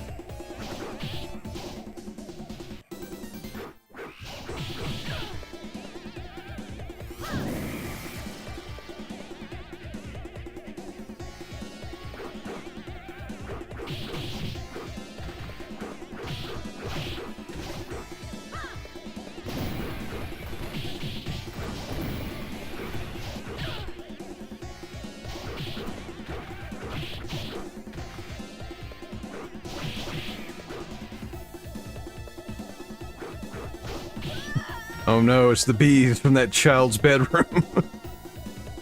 Dazzler.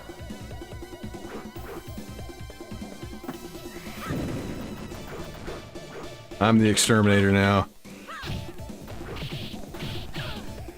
Well, maybe.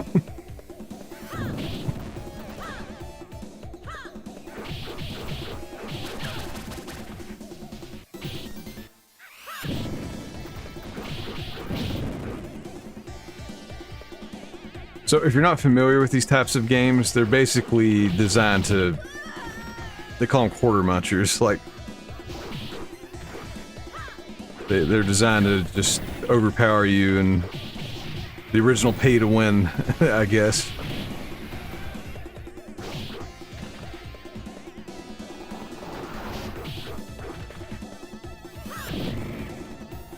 Yeah. Threw it the wrong way. I forgot how you switch characters. I must have to hit a button. I don't want to play the whole thing with Dazzler. I want to show everybody.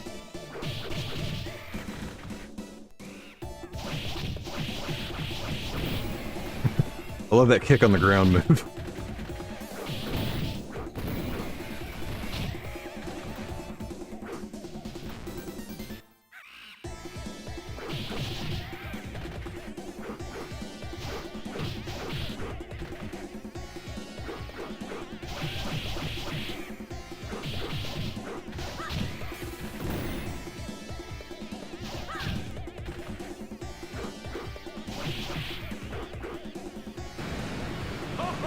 Oh, epic line.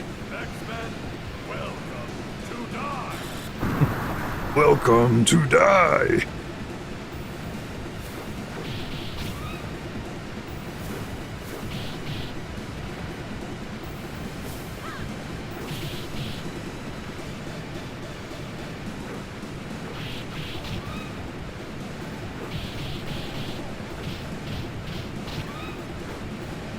But yeah, speaking of this game being a quarter muncher, so you can actually play. It gives you the option when you pick this whether you want to play the. Good lord.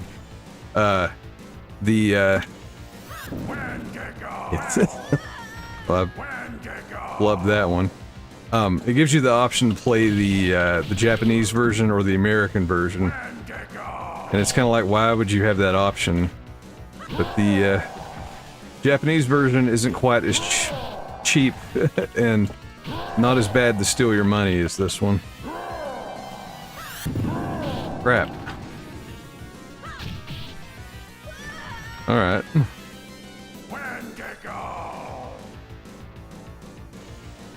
Dazzler. Oh, I may not be able to pick anybody else.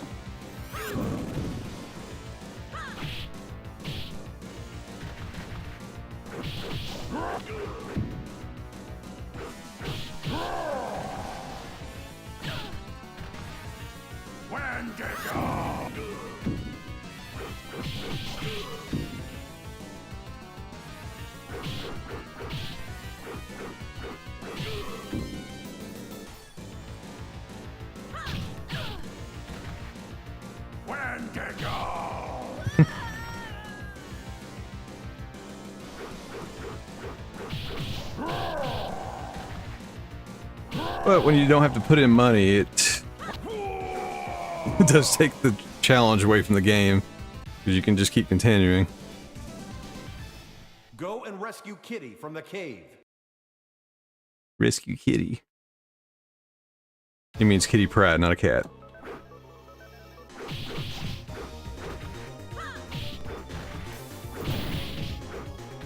It's another X-Men character I don't believe is used that much in modern times. Kitty Pryde, aka Shadow Cat.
run themselves over.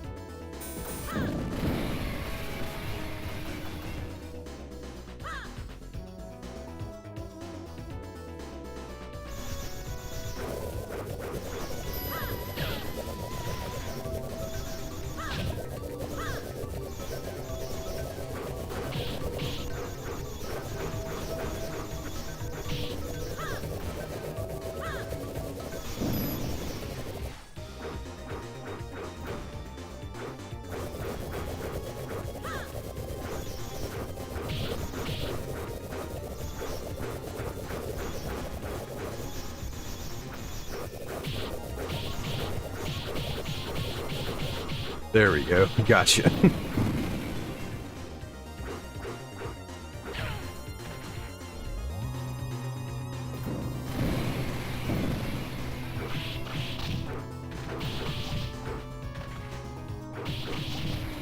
Don't know if anybody else has been watching the cartoon series Revival, but it is so good. And I think I've trailed off earlier. I do want to make another video kind of recapping this season that's about to end. Hey Felipa, thanks for sticking with us in spirit or body. But yeah, Jim was just here. I did my news. I'm so close to getting. Let's see, one sec. Trying to see if I can. Trying to see if it let me change characters, but I'm so close to getting the watch time I need on this channel. I decided to just play my video games here rather than switch to my other channel. By the time this is over, the whole stream's over, I should be all set. And once I've hit that milestone on YouTube, I'm gonna try to do daily videos.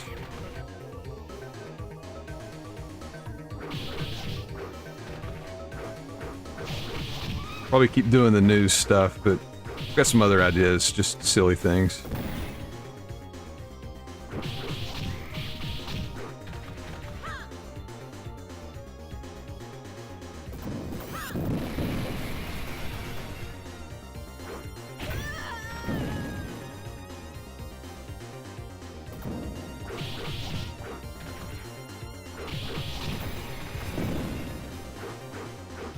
You only know Kitty Pryde from that Weezer song. I don't even know that Weezer song. She was in one of the live-action movies. I think it was the third one. The one where Vinnie Jones was Juggernaut. She was the girl that could walk through walls and stuff. Well, I love that they had to put that meme in the movie. The Vinnie Jones Juggernaut. He's like, they reshot that scene just to put that thing in where, I can't remember. She threw him through a floor or something, and he comes back up and he's like, "Don't you know who I am? I'm the Juggernaut, bitch!" And then exploded through all the walls.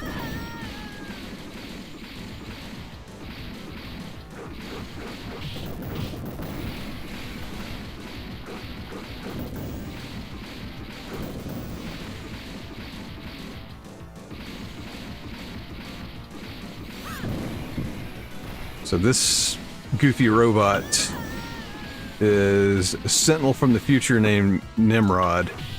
And he indirectly plays a huge part in the cartoon that just came back.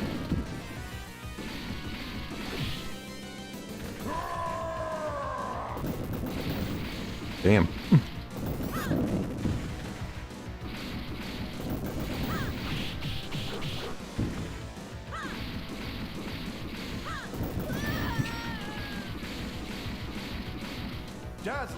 Cannot make that jump kick cooperate in this.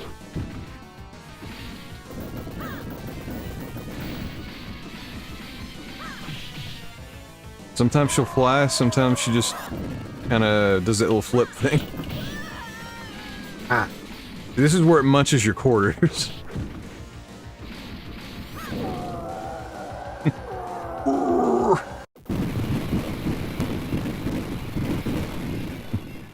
Only game I was ever any good at was Spyro. I remember those games. I never actually played them. You must rescue the professor. Dazzler looked unimpressed. Oh, bitch, I just built a future robot for you. Please say thanks.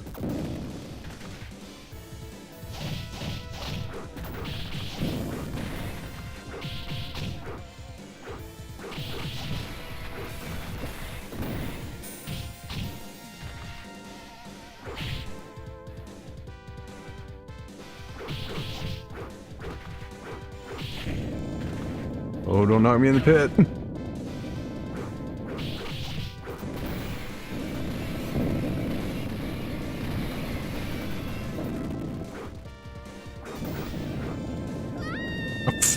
Okay, I guess I'll... I forgot you could just walk off the freaking thing.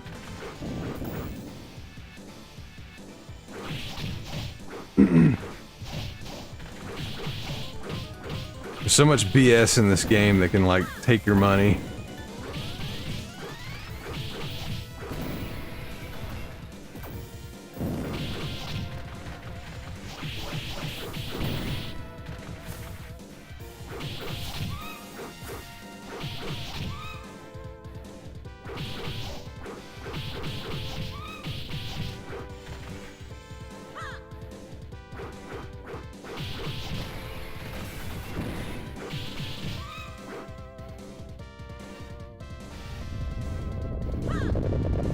Secret elevator.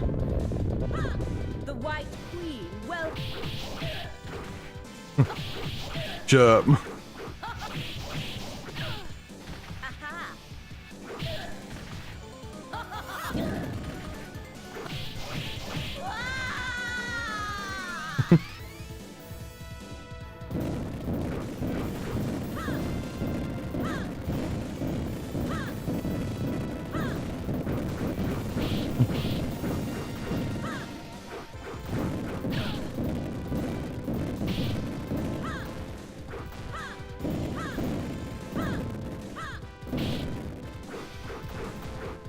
There we go.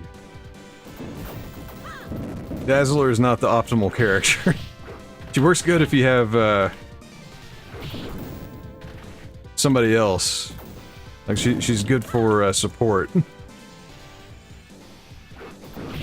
I didn't realize I couldn't change my pick throughout this playthrough, so I'm kind of stuck with her.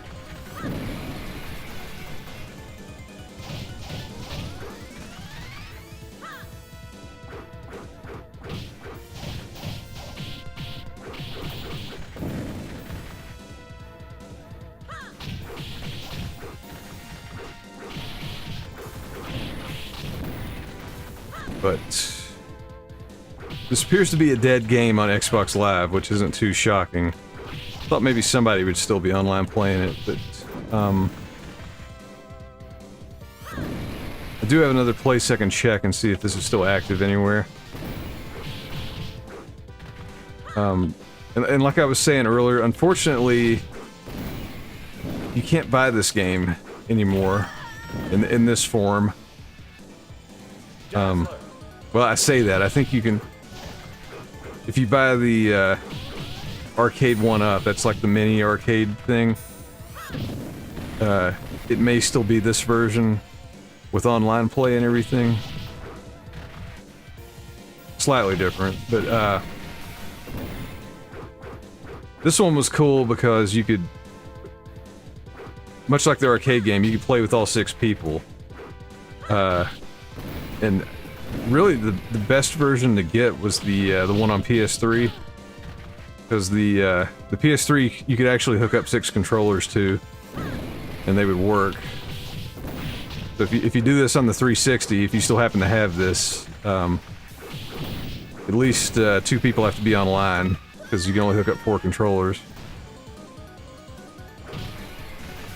But I'm pretty certain the emulated version, it can handle 6 if you have the right ROM.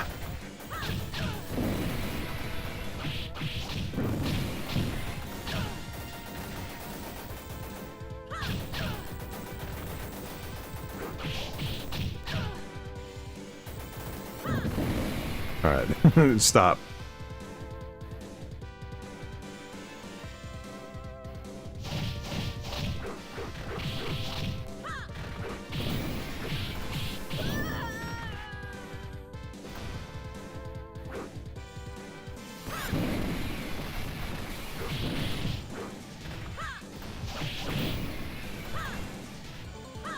Juggernaut will flatten you. I never understood this in this game. So Juggernaut is an unstoppable monster, right? So of course he needs a gun. I never understood that.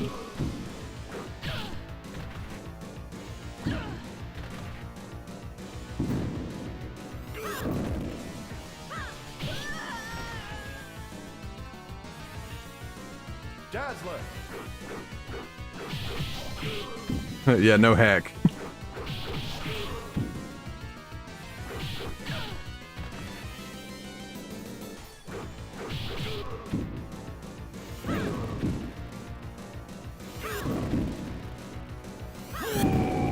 Whoa!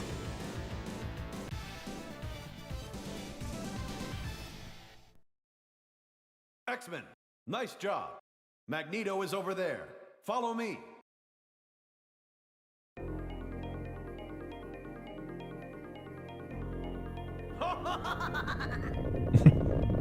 Ooh. You fell into our trap. Philippa. I'm so old I used to play Space Invaders in the pub. Hey, Space Invaders is still around. I actually, they have a, this gigantic Space Invaders remake that's in most modern arcades.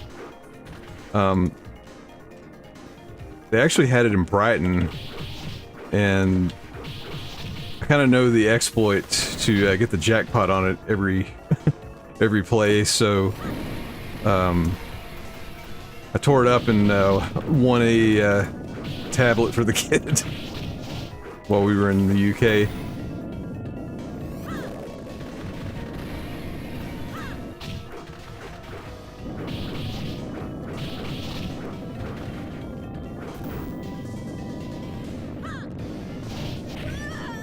Yeah, Space Invaders is fun. That one predates me a little bit. I mean, I've played it and there's been plenty of remakes, but probably the oldest one I played a lot, the barbershop where I grew up. They, oh my god, I forgot you can just fall. The barbershop when I was a kid, they had a Gorf cabinet, and I have a lot of nostalgia for that. It's a pretty fun game. It's like they, I think it was one of the first talking games, but it had basically knockoffs of like Space Invaders and a bunch of other space games, just all rolled into one game. It was like the first level was Space Invaders, and then it turned into like Galaga.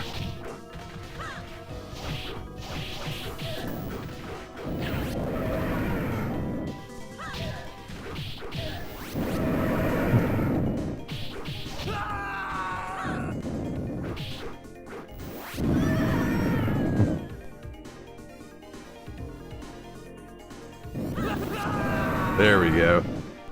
Gotcha.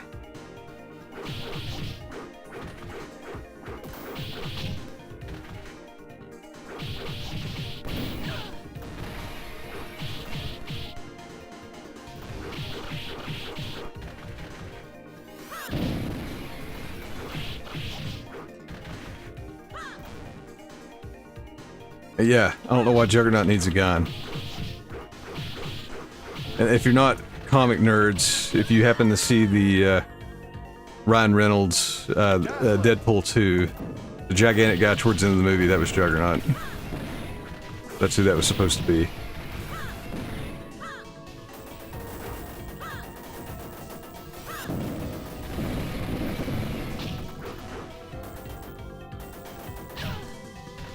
Hate these guys.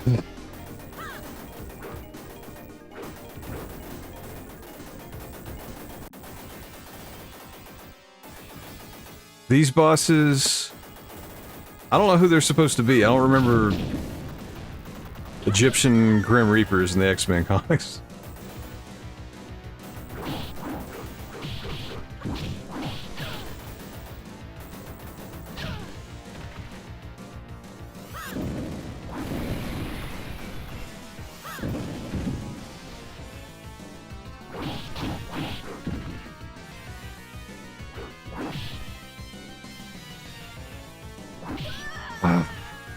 He stops me.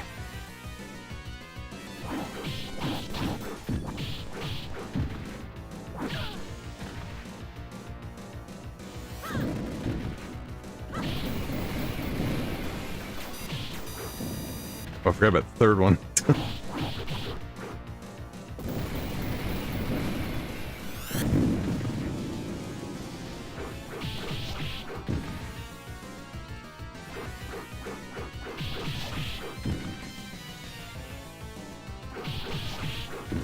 Yeah, I don't know if these guys are like a reference to Apocalypse or characters I just don't know.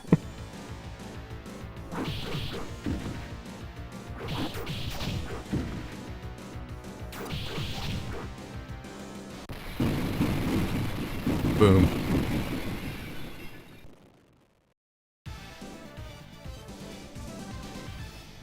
X-Men! X-Men!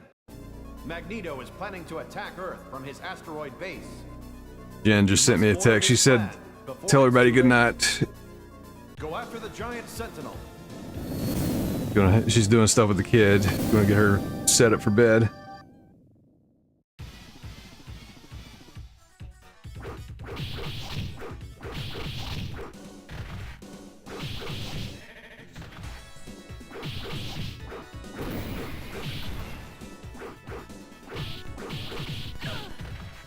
You know, even this, I forgot, this game was actually in the Play Store at one point. Very briefly.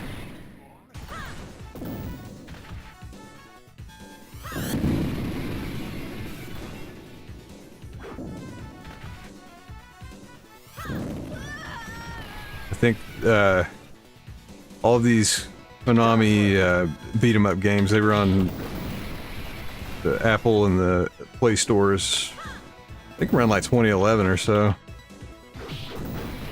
But they weren't there very long.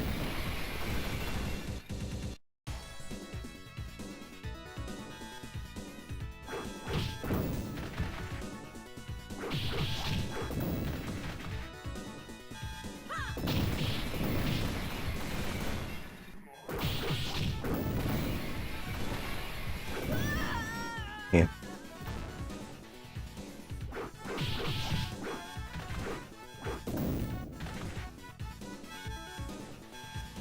Hey, what's up, McMeow? Tell Jen you said goodnight. I'll tell, well, everybody, I'll tell her you said goodnight.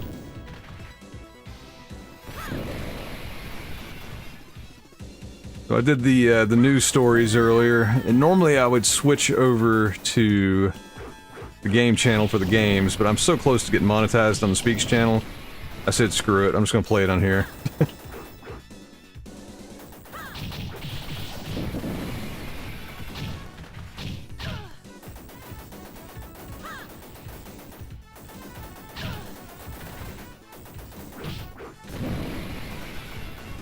Alright, good night, Sue. Thank you for hanging out with us.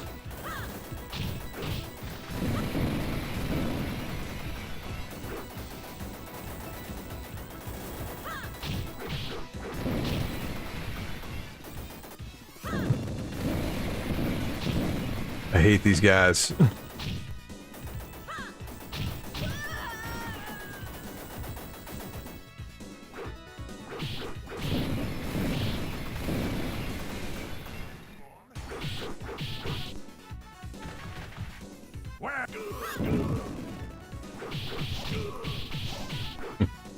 Yeah, this is where it gets real.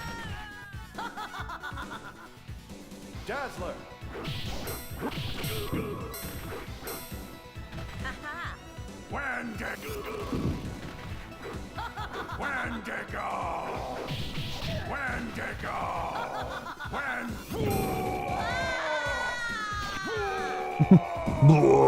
Everybody's gonna throw up.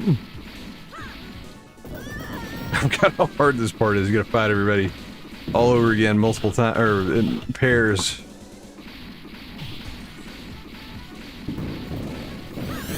This is totally just designed to steal your money back in the day.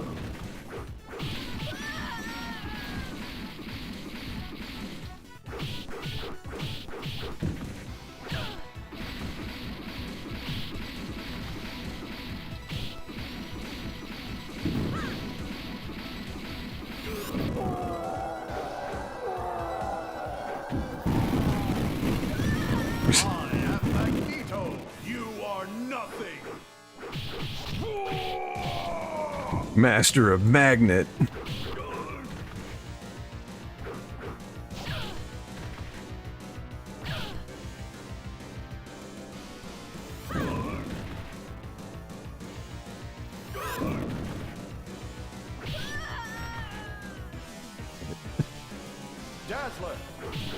It's so weird that Magneto's not using his magnet powers. I wonder why. Why would that be? Why wouldn't he use his magnet powers?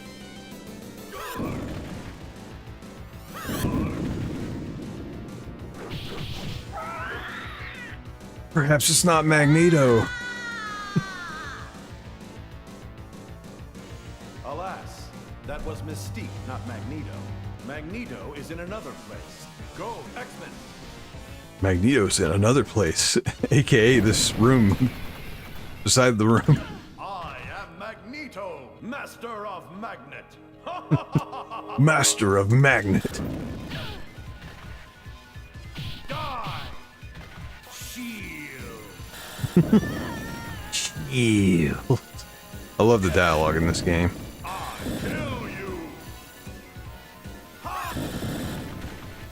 Magneto. I hate him in this game. He's so hard. You just gotta keep continuing. Or not have Dazzler.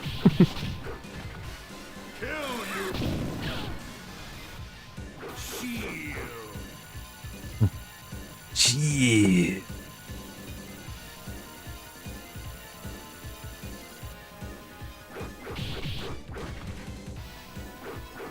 You shall meet with my X-Chicken. X-Chicken. Forgot about that one. You are dead.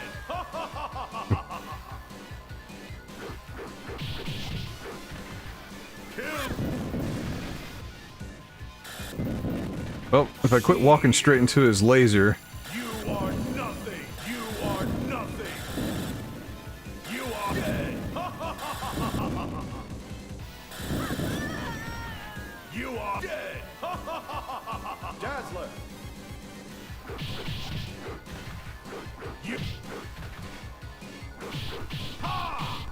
You are helpless against my power.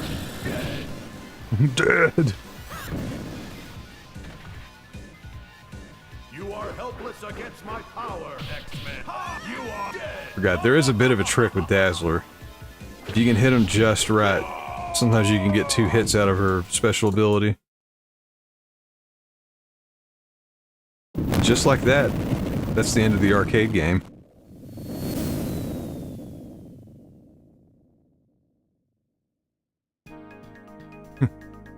The game is not over yet.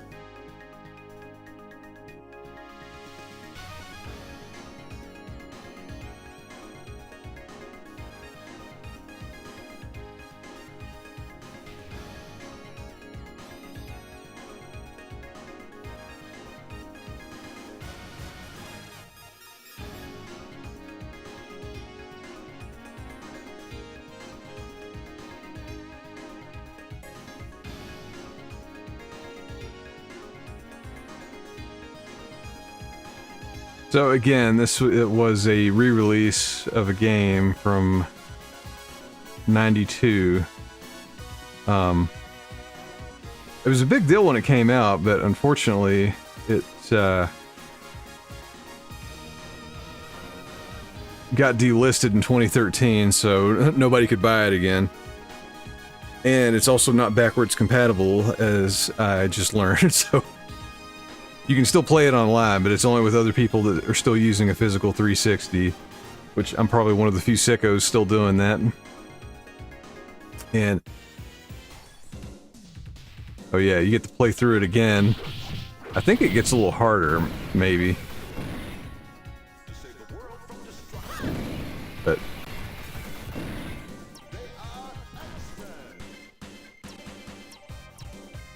let's see. Look at the leaderboard. Let's see. I played this way back. I wonder if there's a way to...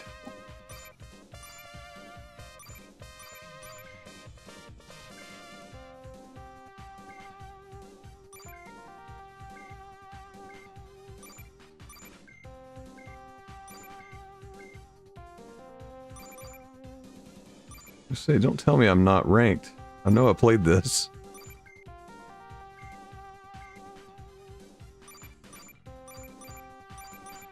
Oh, there I am. Apparently I'm 35,000. What if it got reset at some point? But that's the Japanese ROM. I don't know. I must not have played it online much. So yeah, that's the X-Men arcade game.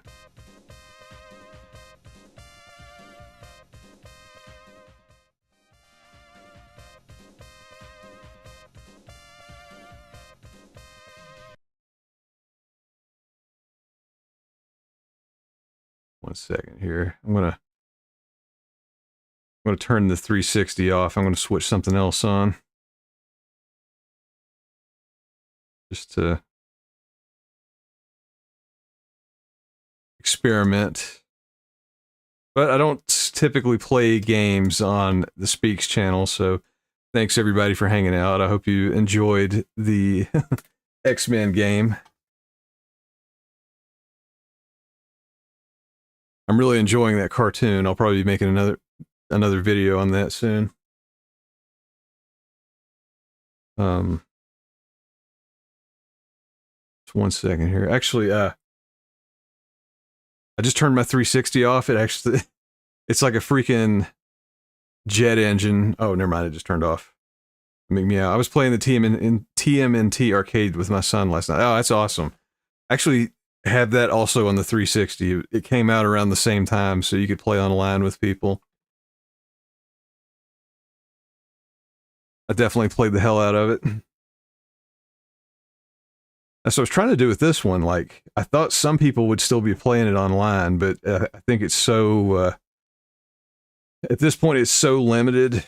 Like, you have to play it on a 360, and you have to have purchased it in that 3-year window, 2010 through 2013, so I don't think many people are still online playing it. I'm one of the few sickos still trying. One sec, I just gotta grab a cable.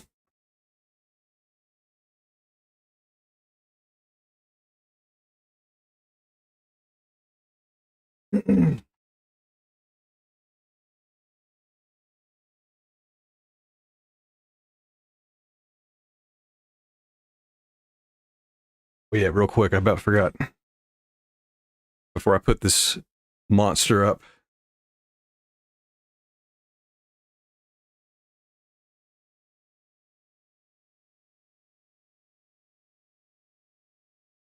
So you could probably hear it while I was playing the game. It's pretty loud. I have, this is my, you can tell I've got a green button there. That's funny. This is my joystick for the 360. This is a chunky boy. This thing, it probably weighs at least 5 pounds, between 5 and 10 pounds. It's a big boy.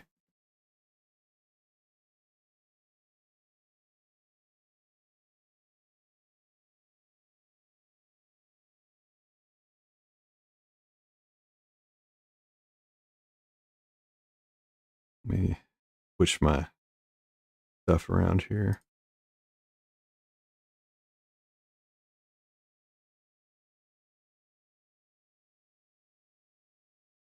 So, McMeow, what system were you playing the game on?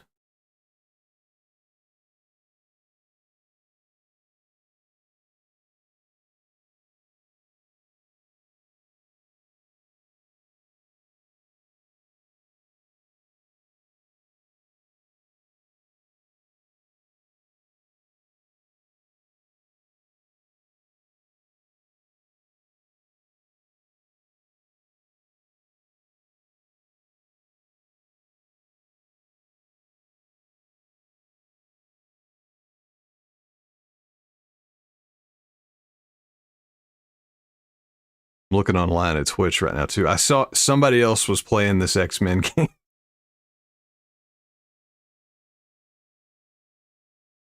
Oh, that's cool. You're playing it on PS5? I didn't know it was out on that. Hey, Susan, thank you for hanging out. I'm glad you enjoyed it.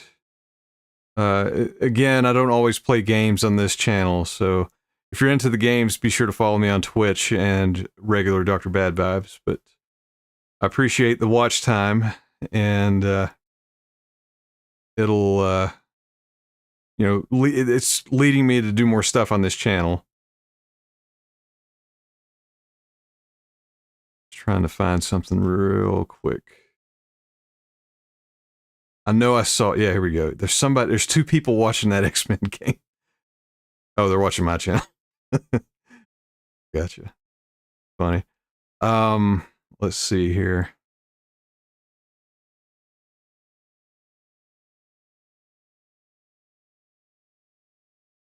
Yeah, that Ninja Turtles game may have come out multiple times. I know it was out on PS3 and 360. Huh, PS5. Oh, it was probably Shredder's Revenge. Is that right?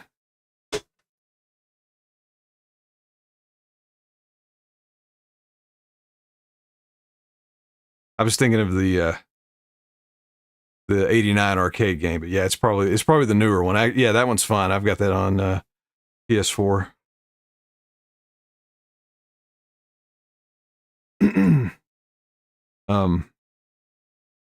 Excuse me. We just enlarge this for a second. So, usually when I play these old games, I have a computer I've set up under my desk. So you can see here, like I've got all these old systems on it. And one way, this is probably not the most efficient way, but I've got the PS3 version of that X-Men game. So that's one way. If you have 6 controllers, you can plug it up to this computer and play it. But the other thing I'm going to look at real quick. So I have it saved in my favorites. So you can, this is probably the easy, well, not the easiest, this is the only way you can play this game now. Okay, Shredder's Revenge. Yeah, that's fun. That's fun. I played through it once. I need to play it some more. So yeah, I've got that on PS4. I think I got it on Steam too. I may have bought it again when it was like Black Friday. But that one's fun. It's like it is like the old one. Let's see. So this setup I have, like this is just a bunch of emulators, you know, for different systems. And as you can see right here, I've got X-Men.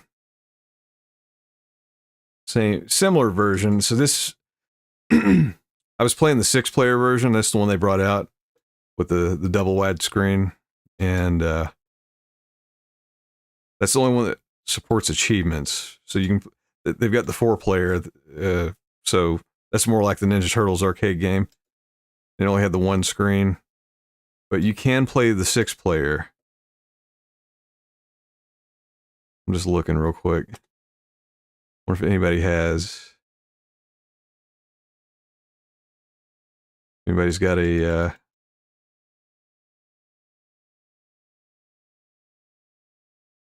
So, like right here's a good example. Somebody's playing The Simpsons right now. So this is pretty cool. Like if you're using, there's different ways to do this. So like if you look at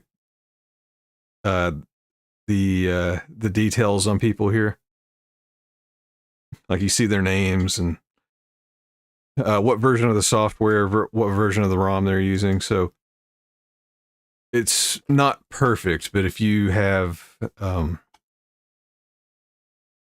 matching software, and I think it may vary to an extent. Some of them may connect if they're not exactly the same. I think the ROM has to be the same at least. You can connect to people and play online. Like, you can see here, like in the bottom right, it says different ROM. So when it says that, you know, you're not going to be able to do it. So just to experiment. I've never actually gotten this to work. Let's see if it works. This guy's playing Super Mario All-Stars on Super Nintendo. So you can just watch people play. So I'm going to hit this and just see here. Oh, of course. This is what always happens. So he's using an older version of the software, so it won't let me connect.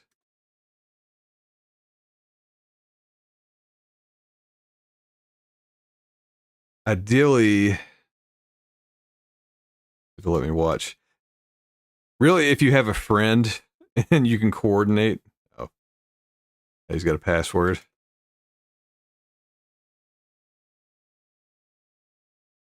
If you have a friend you can coordinate, you could play online.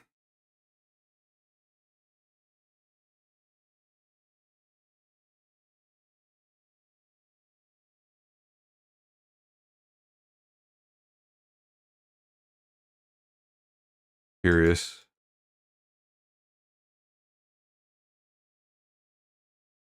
I'm gonna look real quick. I've never tried to start a NetPlay game.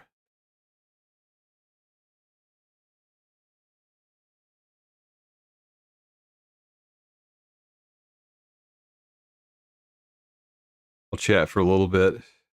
Well, I'm just gonna let this run. Oh wait, what? Your room is not connectable.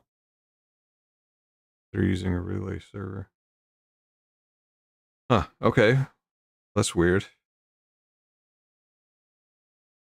Yeah, this one looks a little janky by comparison. You've only got the one screen, not two. Huh. But yeah, there's something going on. It won't let it must be my router. Try it again. Sorry, Meow, I missed your comment. Yeah, the foot soldiers, some of that game is annoying, but it's fun overall.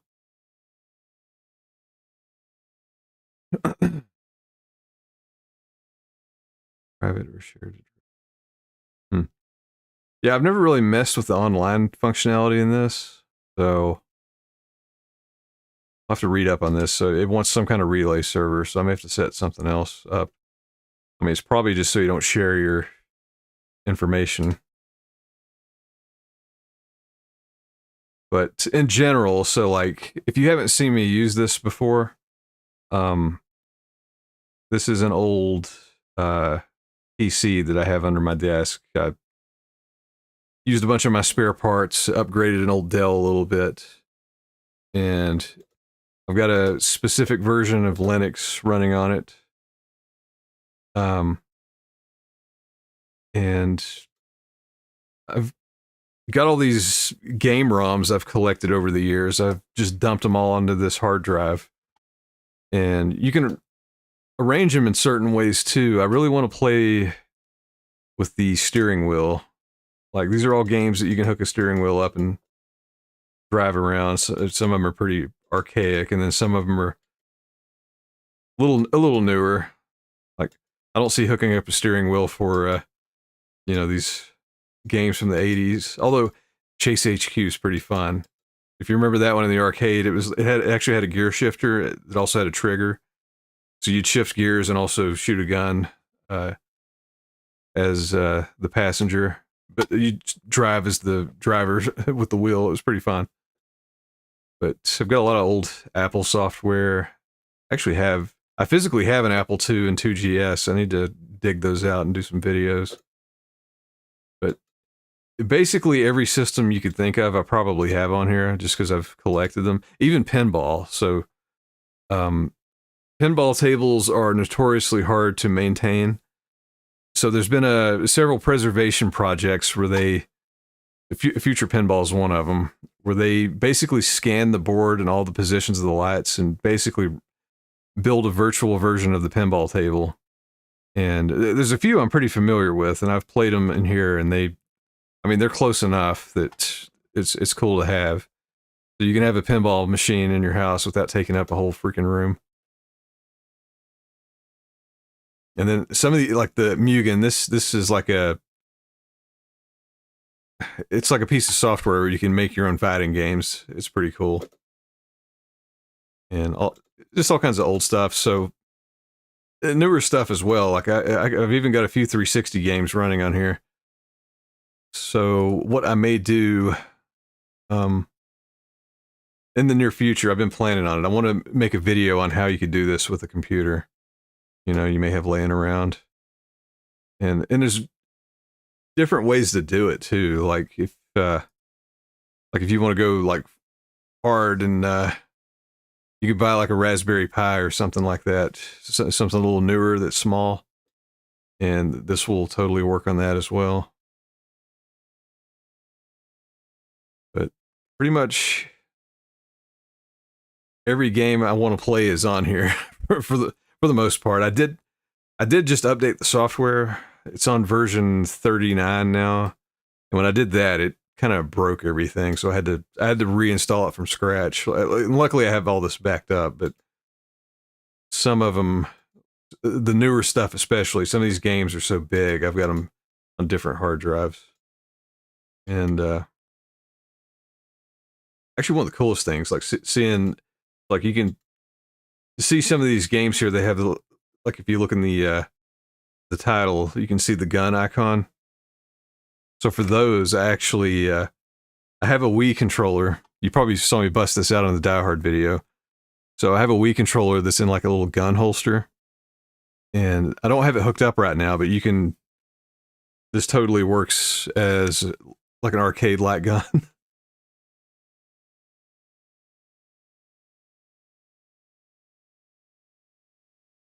Yeah, not talking about food now. But I think this thing's pretty cool. It's cool to, if you have a game room in your house or something, or like a wannabe arcade room, it's pretty cool to have. And not take up a ton of space too, because you can have everything on one system and not have 50 consoles all hooked up at the same time. Like even like recent stuff. I mean, hell, you can even, I've even got some Switch games that you're not supposed to have. Shh, don't tell the police. But to be fair, these are actually, we own all these Switch games. They're just not, the kid has the Switch, so I'm not going to steal it from her to play the 1 or 2 games I want. But you can, I mean, you can use it as a regular computer too. Like I've got programs on it. So yeah, there's that. That's my little nerd voyage. So that's probably a video I'll make in the near future. Not for this channel, but probably the game channel. Trying to think what else. You know, I still have a little bit of time. I want to see if I can get a NetPlay game going. I don't know why it wouldn't let me play the 4-player version. What's up with that? Right again. Wait, let me try something here.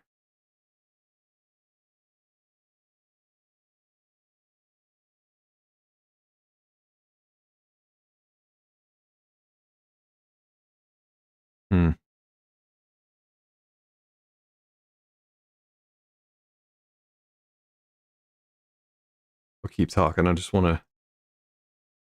Why it won't let me connect. I don't know what the relay server is.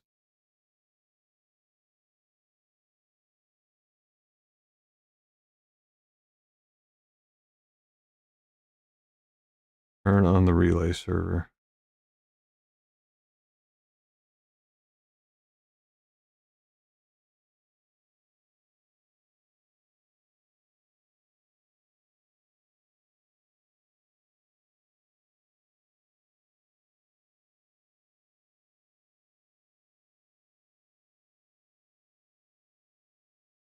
Sounds like that is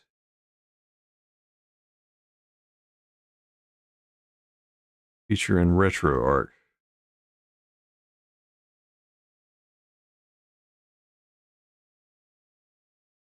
Trying to see where is a list of those.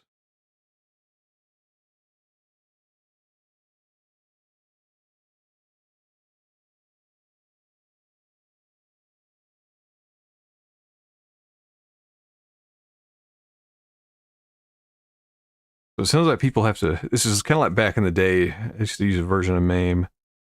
They would have to set these up in certain areas.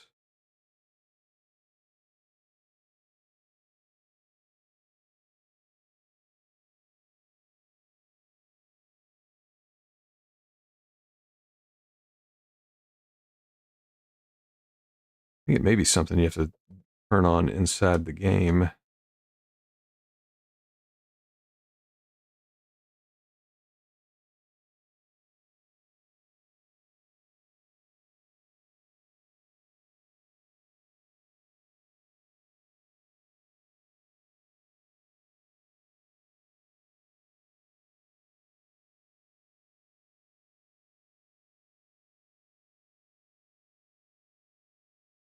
Looks like you should be able to do it like right here. Weird.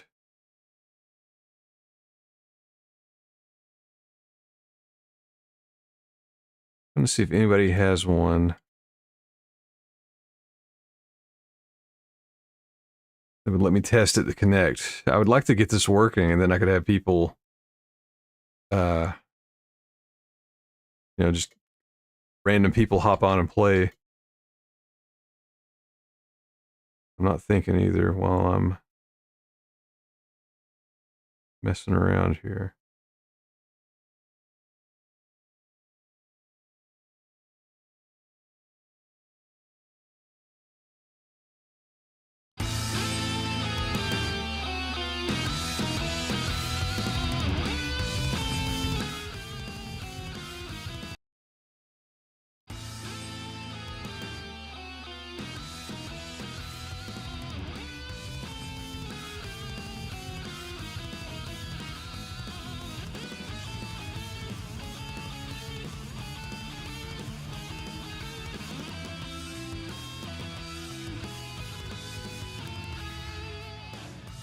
Trying to keep it from being dead air here. I'm just looking real quick how to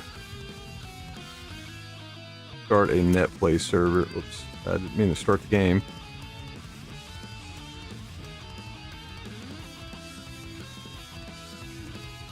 So it has the option. Just curious. I've never tried to host a NetPlay version on this, and something I should mess around with, especially if I'm streaming, because I could do something and people can join.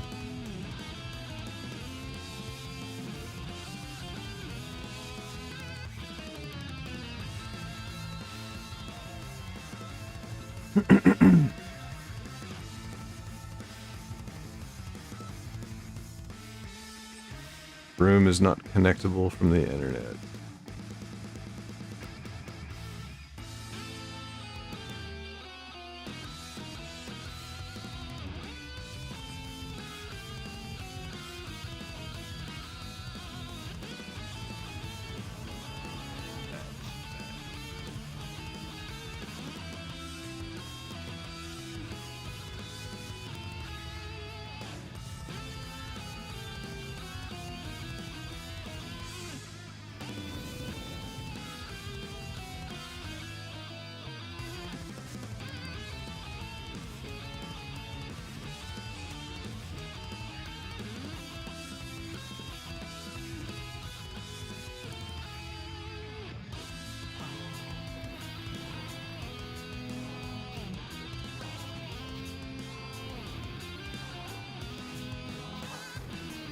Okay, it looks like if I do it this way, it may work.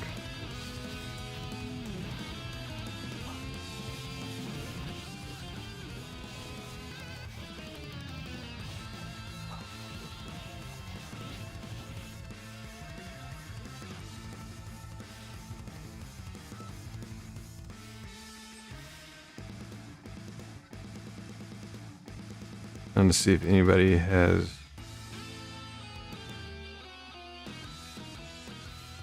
something I can test it with here. Looks like most of them are passworded.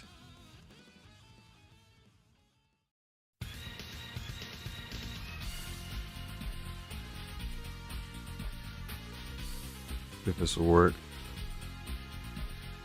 May not, I may have just broken it.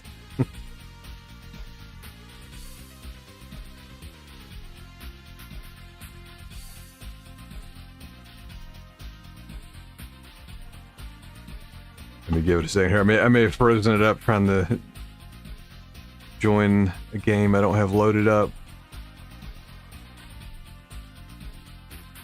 Hey, it's a learning experience.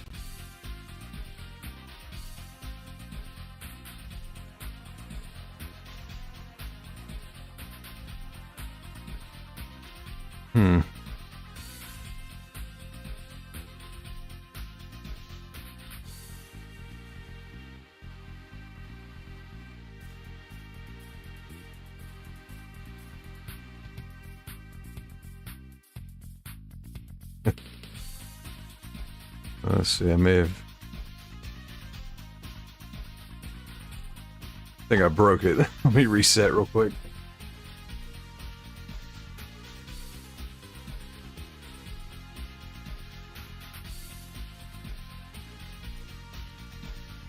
Right, one more way. I mean, it'd be cool if I got this to work.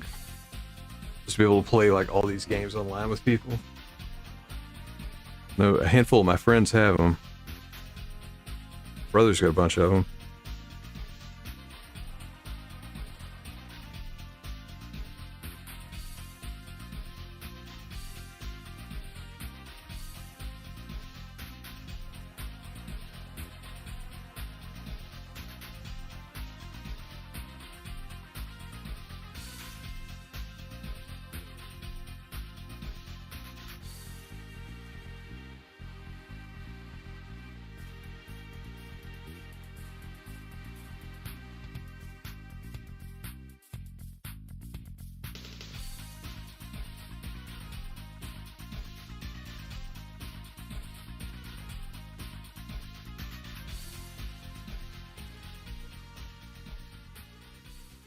Checking a few different things here.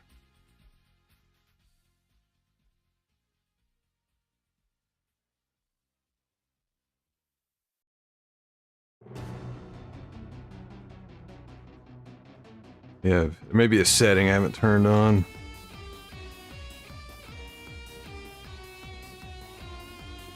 Oh, yeah, it's probably this. Need a relay server.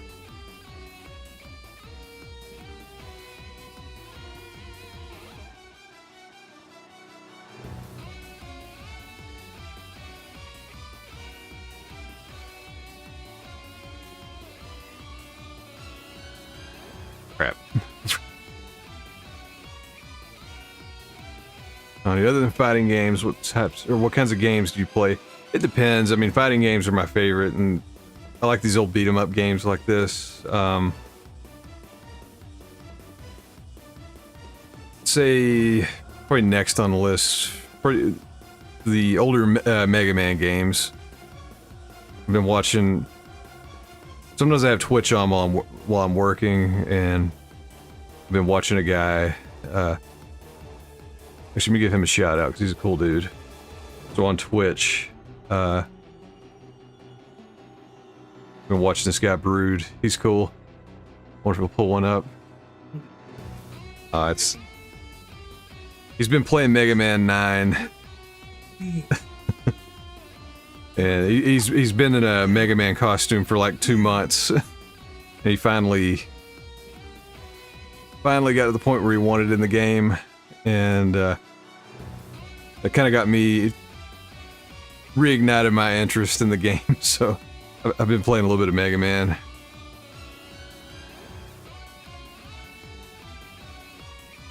Here. I'm gonna try to see if they're gonna let me start a NetPlay game. Sounds like it did.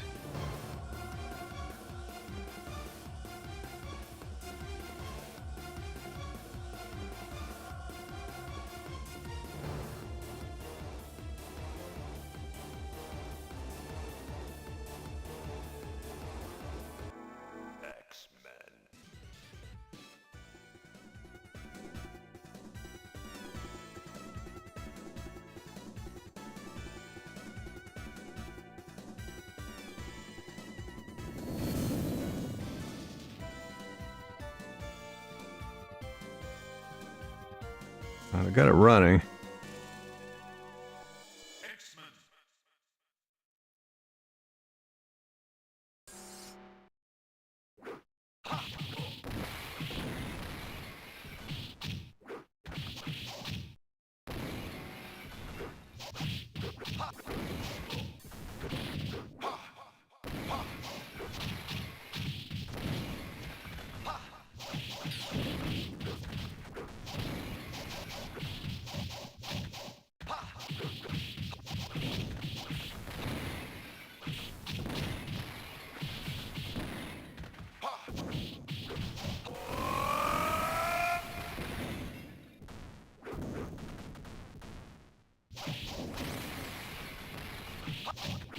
I appear to have NetPlay running, but the problem is anybody around to join. But I do have, make sure I have retro achievements turned on. Actually, yeah, I saw it pop up, so. Play a little bit, see if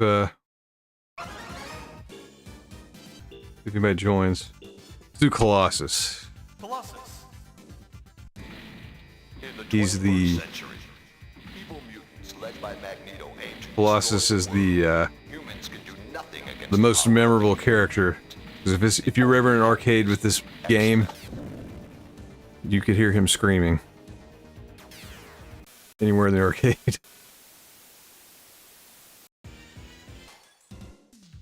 What are the, whoops! That's not that. That's not that button. Okay. Controls are different on this one.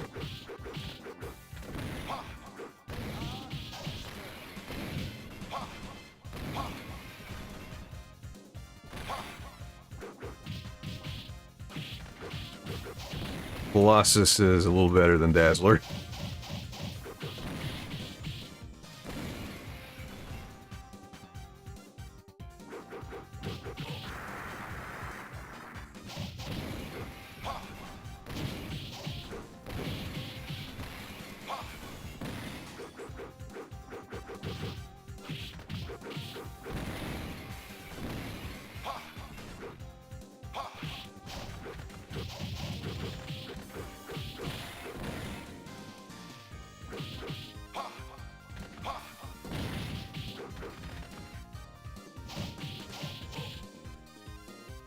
If I can get anybody to join. What I need to do in the future for any of these types of games, like I know my brother's always down to play, so I need to get him set up.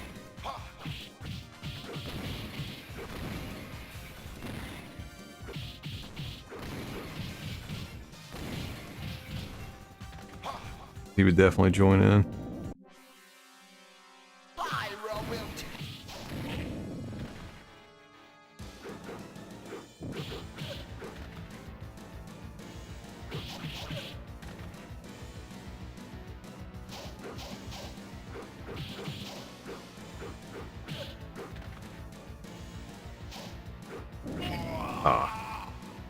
Oh yeah, if you're not familiar, Tanya, Pyro's Australian. he's an Australian villain. There we go, I got something.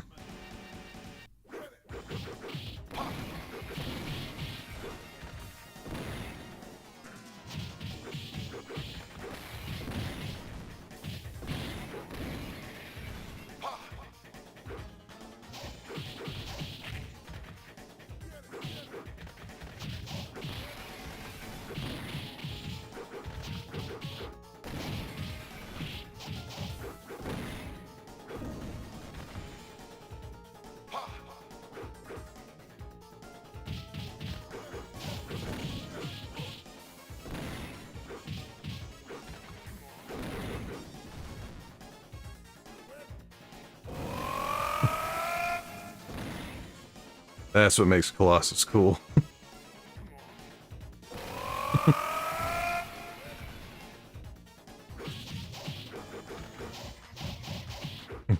Awesome, we make good villains. I don't know about the people, but the wildlife definitely does. A lot of nightmare creatures that live in Australia.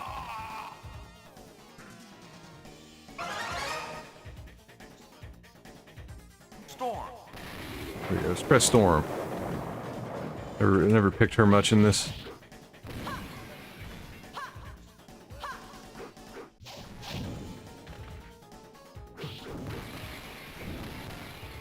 Don't really remember.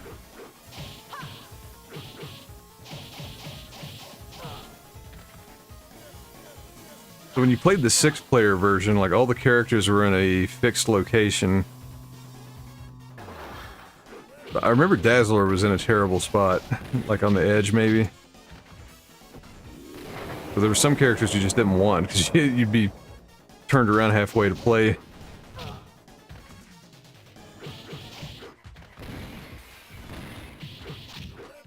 I like Storm because she's got a shillelagh. Although it didn't help me there.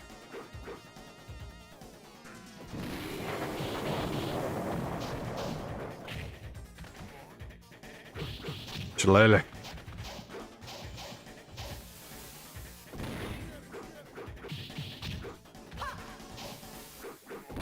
That's cool. She zaps him.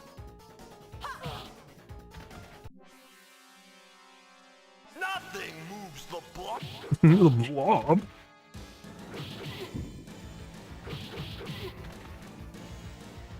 Nothing moves the blob. Oh, I was like, why is my power not working?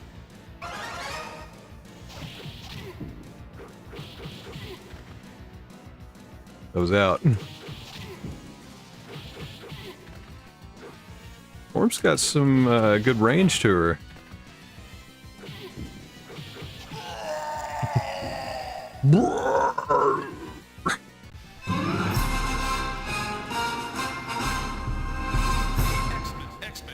So if you're not familiar with those sounds and icons that pop up, those are connected to retro achievements. So as I do things in these old games, I earn more.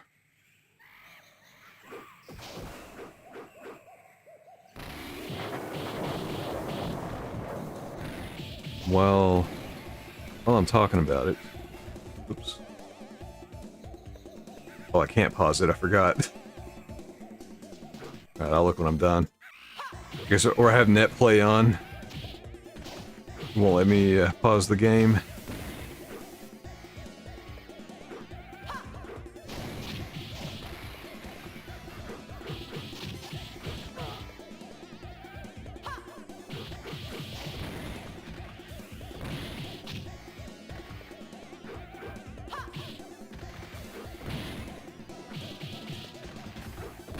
And Storm's pretty good.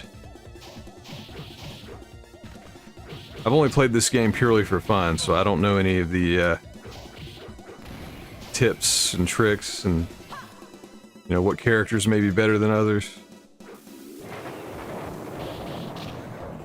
But, Storm's got some reach. Got a bit of an advantage.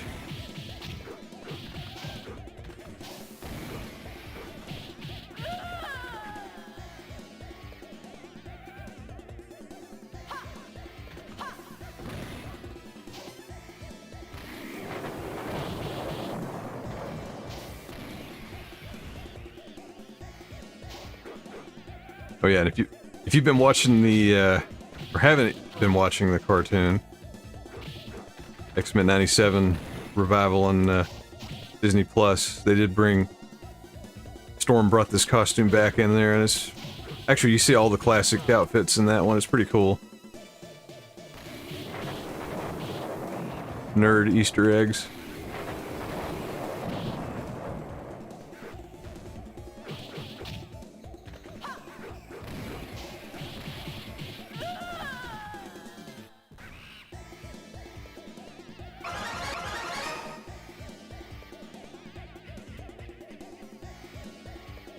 Storm.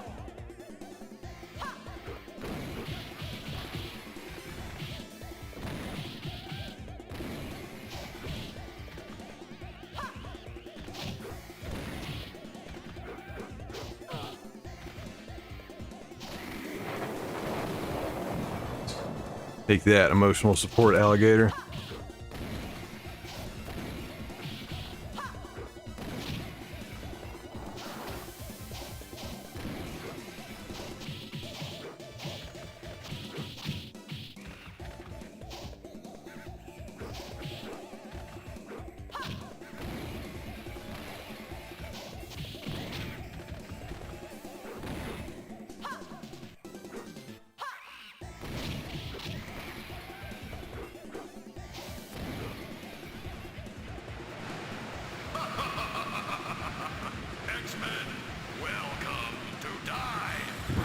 Welcome to die.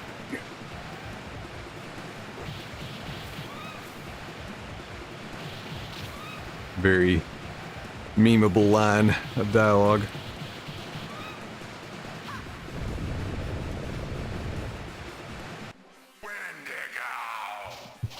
Wendigo.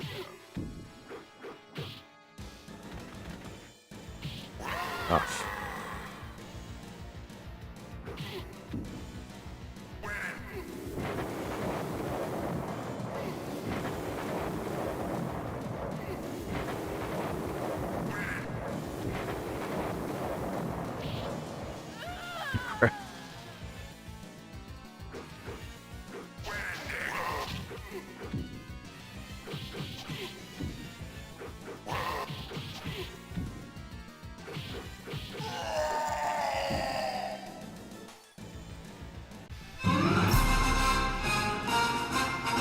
Like everybody's vomit noise.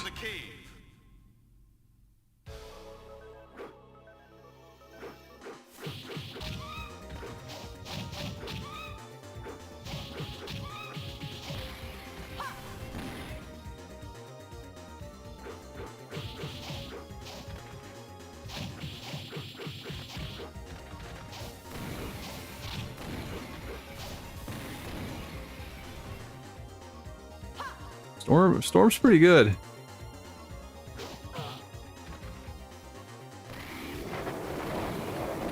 I suspect there's a retro achievement for using all the characters, so I may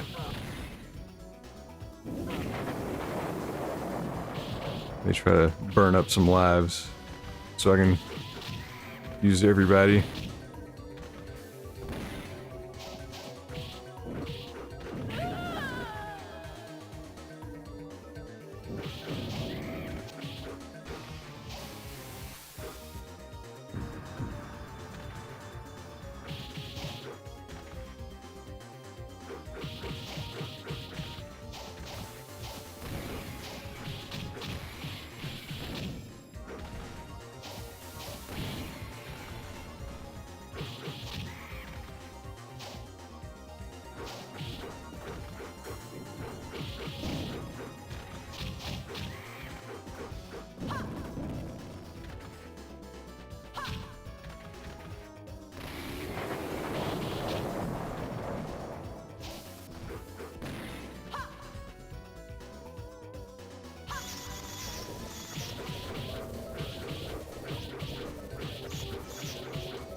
This thing's so annoying.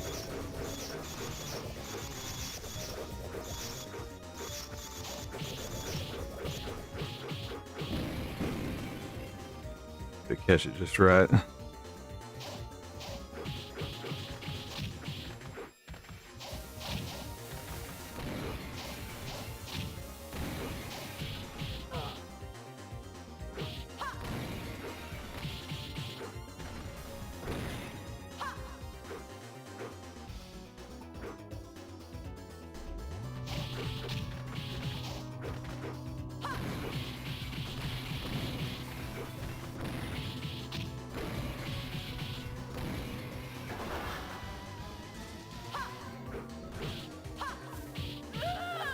Oops.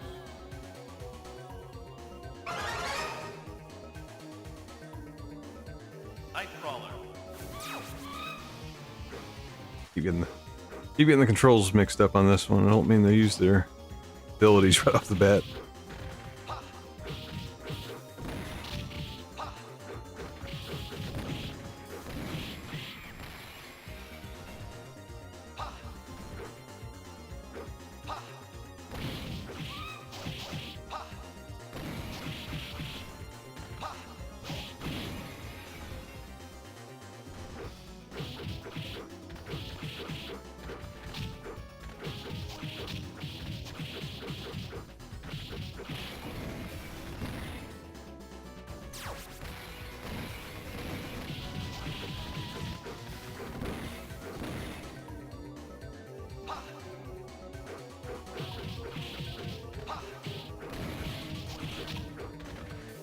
I don't remember I've pulled up a picture. I think on the arcade cabinet, Nightcrawler was in a good spot.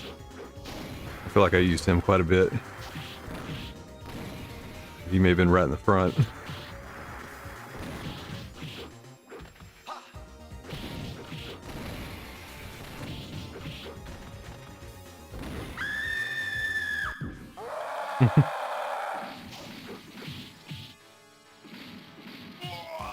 Whoa.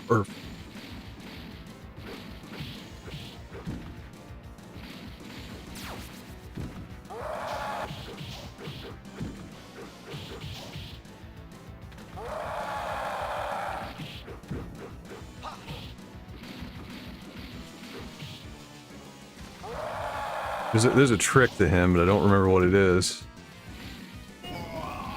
Not that.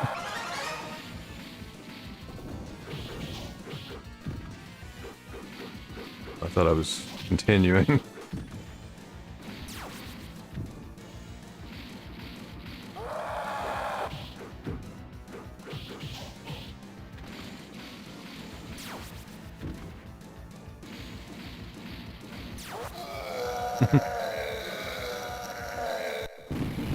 Gotta be strategic with the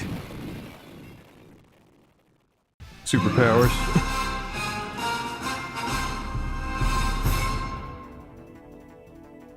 You must rescue the professor. Okay. Basically what they did. Okay.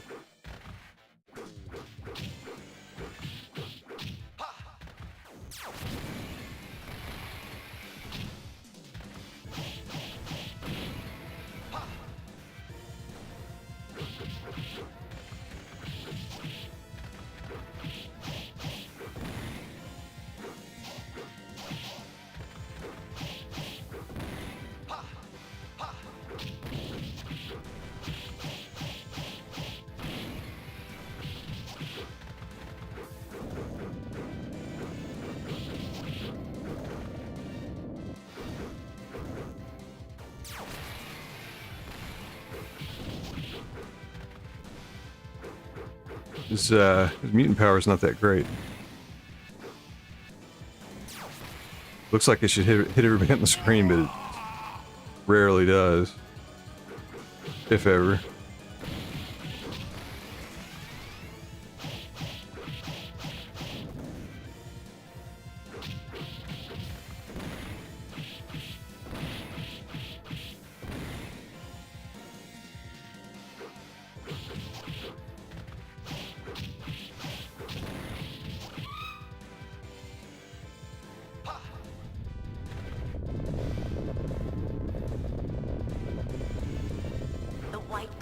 Welcomes you to die.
Don't shoot me in the butt with a missile.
Juggernaut will flatten you. Juggernaut will flatten me.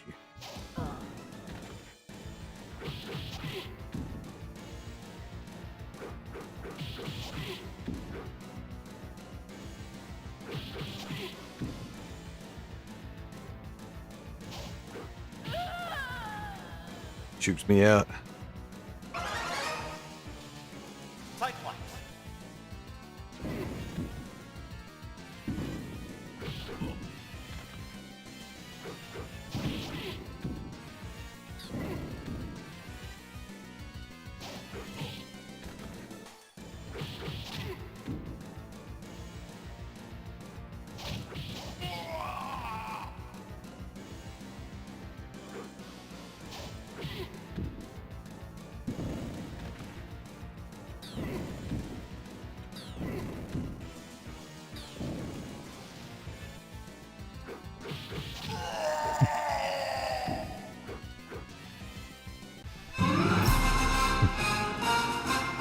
What's a rumbling? X-Men, nice job. Magneto is over there. Follow me.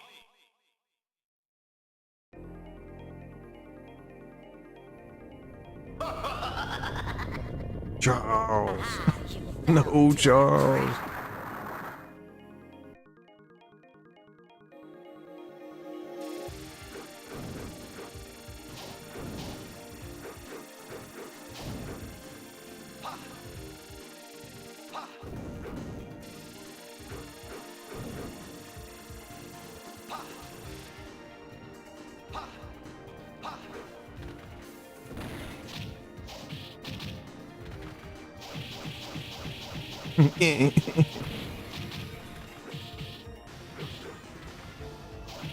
I like his little fussy kicks. Oh shit.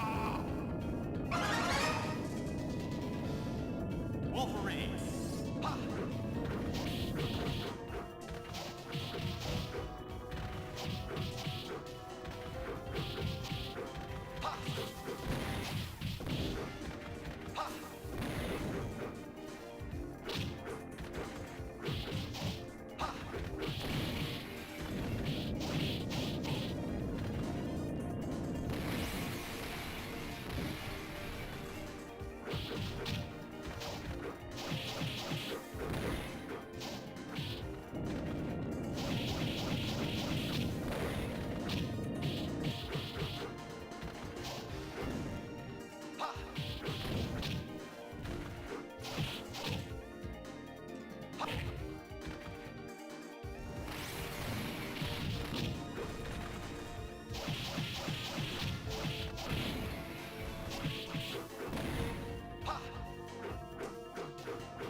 Colossus.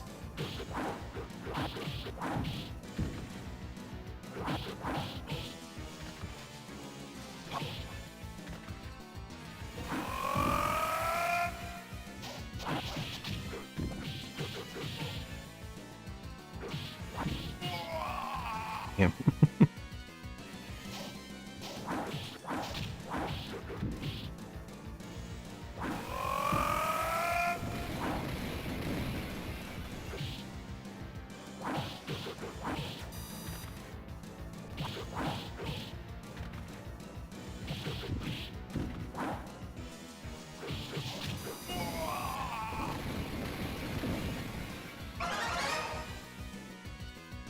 Storm.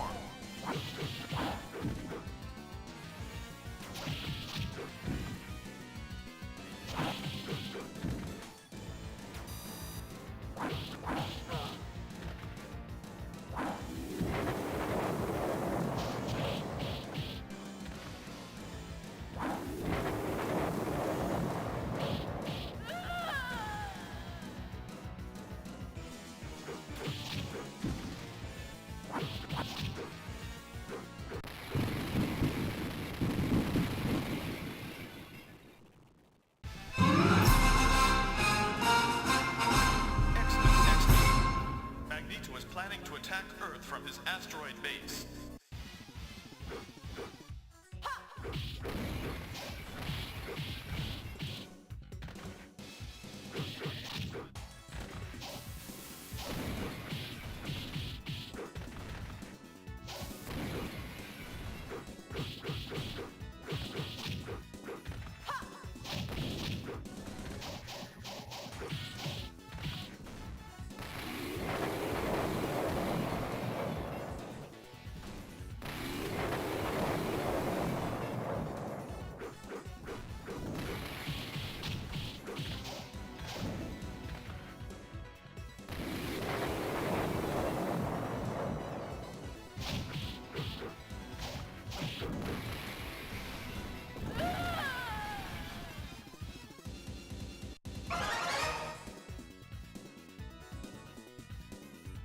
Storm.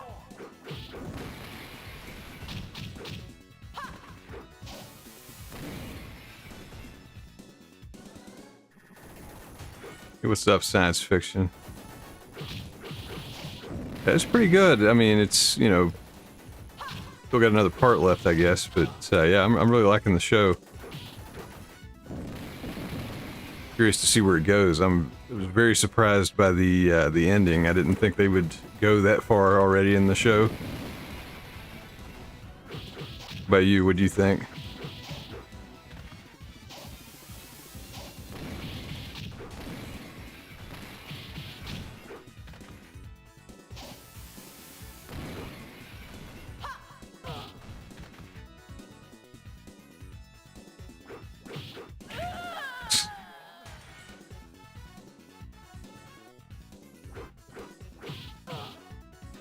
Yeah, man, it's been such a good show.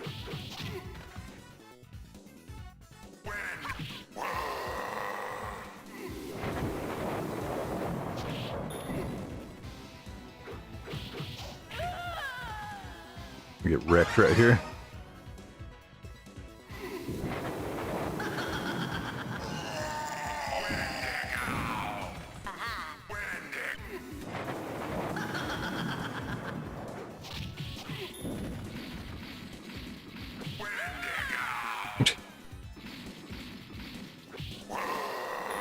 I think it's Wendigo. Maybe we should ask him.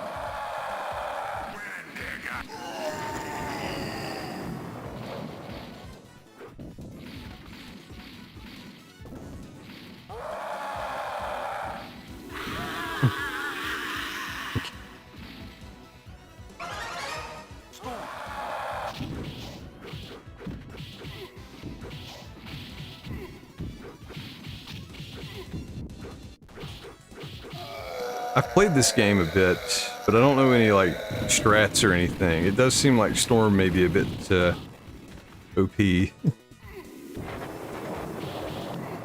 Got the Donatello reach. That's the exact same question I've always asked. I did a playthrough on this earlier on the 360 version, and yeah, I was like, you know, the guy that's unstoppable and runs through walls. Let's give him a gun.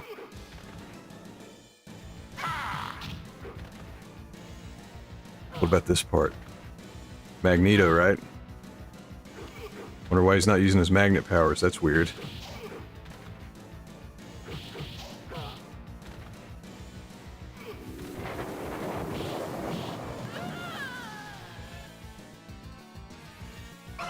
Switch it up.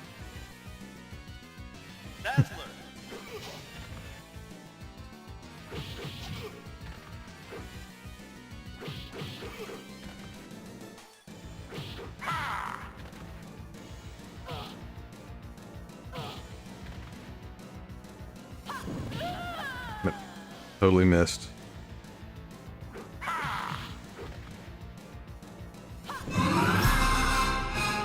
That's not Magneto. Yeah, it's the 80s Taylor Swift. That was Mystique, not Magneto. Magneto is at another place. Magneto. Go, X-Men.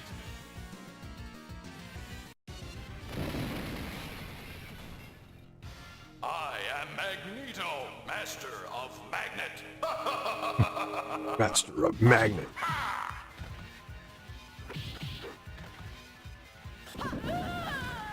You are dead. Okay. Cyclops.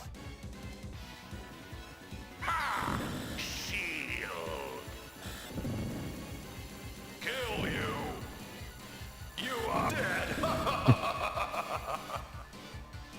Die. You are dead.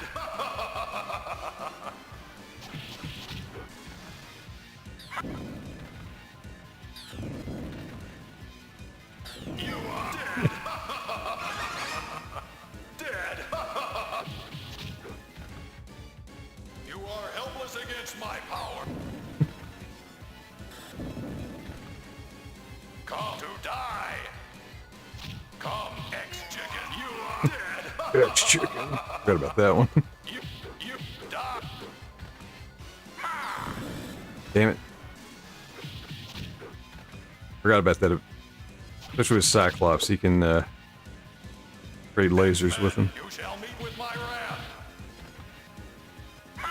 You are dead. You are dead.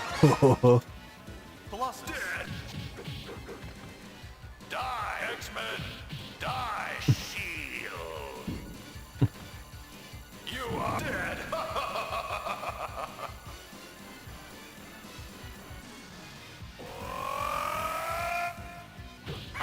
You are dead. You are helpless.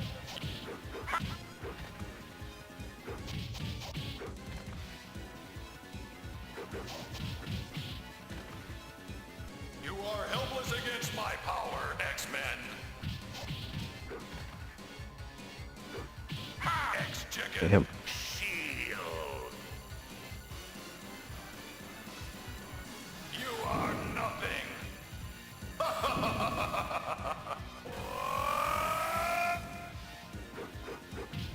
Come to die. You are dead.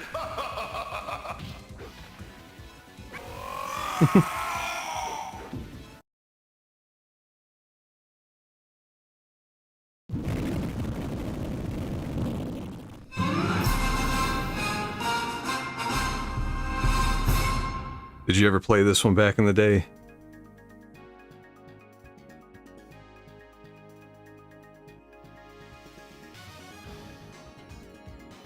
Played through it earlier. I've got the version on the 360, which is, I guess, somewhat rare. Because they only sold it, it was, as far as I know, it was digital only. And they only sold it from like 2010 to 2013. So unless, and it's not backward compatible either, because John just tried it. He was gonna jump online with me, but the Series X won't play it. I guess where it got delisted so early. So yeah, unless you have a 360 and actually bought the game in that 3-year window, that's the only way you can still play it. But you can still make a lobby and everything. I tried to get John to hop on, but he's like, it won't work on the Series X, and I'm not digging out the 360 and plugging it up just for that.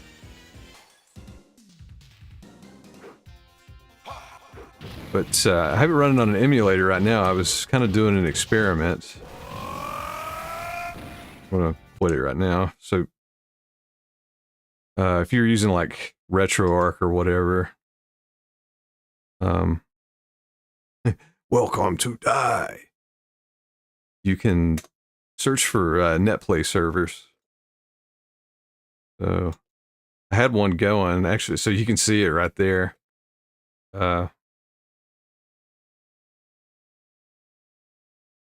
Still showing up. So I think it runs inside RetroArch. You have to have the matching core and the right ROM.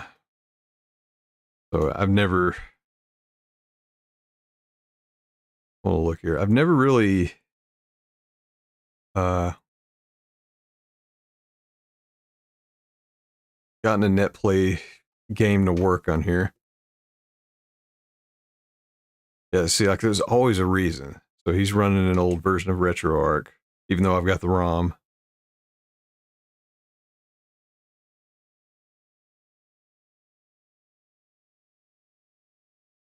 Like, I just want to watch somebody play.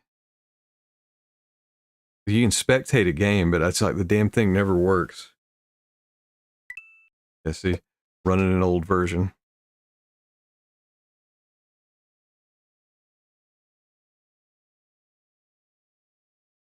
Yeah, it says same ROM, but I'm not using the right version of the emulator. It won't connect.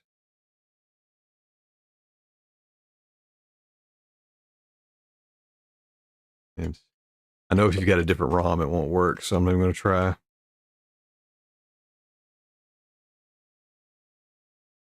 Let's see real quick. Probably all the games I'm going to do right now.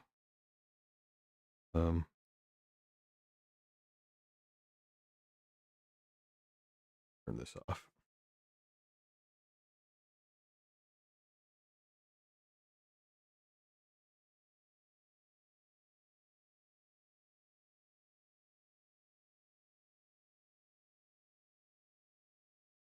Fuck, I hope I didn't wake anybody up.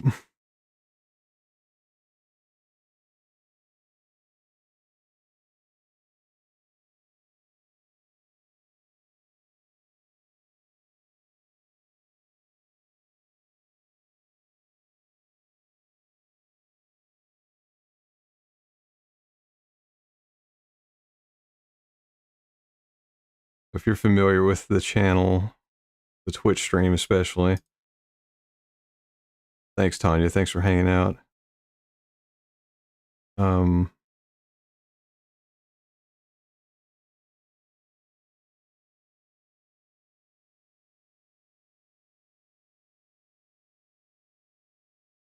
we go. So I was getting retro achievements as I played that. I'm just curious what I got.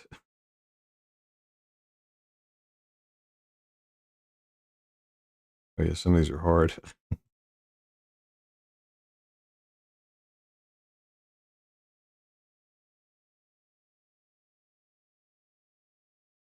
Hard mode. No mutant powers.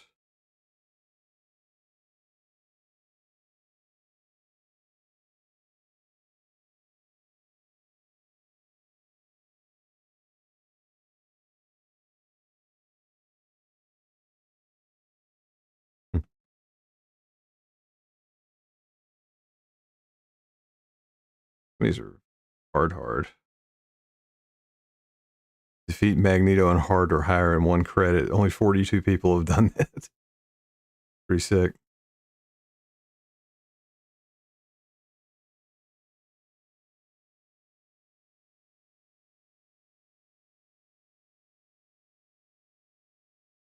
Tanya, what do the retro achievements give you? Bragging. Bragging rights, that's about it. It's just a database, so you can it ranks you on the website. So like I'm in the top 20% now. I've actually not played for these in a while, so my rank has slipped a little bit. I'm ranked 11,125 now. I was in the top 10,000 not too long ago, so people must be pretty active on this. yeah, ePenis Clout, that's pretty much it.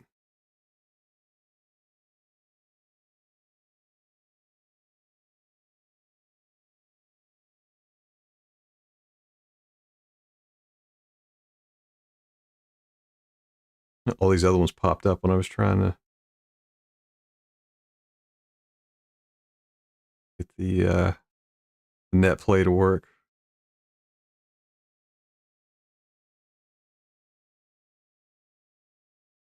Yeah, some of these are hard.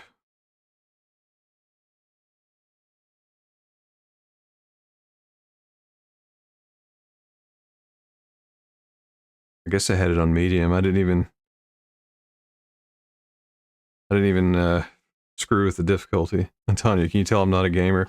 Well, I mean, even among gamers, I don't think this is very very popular or well known because it's only for old games. I think anything. I don't think there's anything before. I mean, everything that has these achievements built in, I believe it's all older than a Wii. That's probably like 2005-ish. So if it's been made since then, it probably doesn't have achievements built in.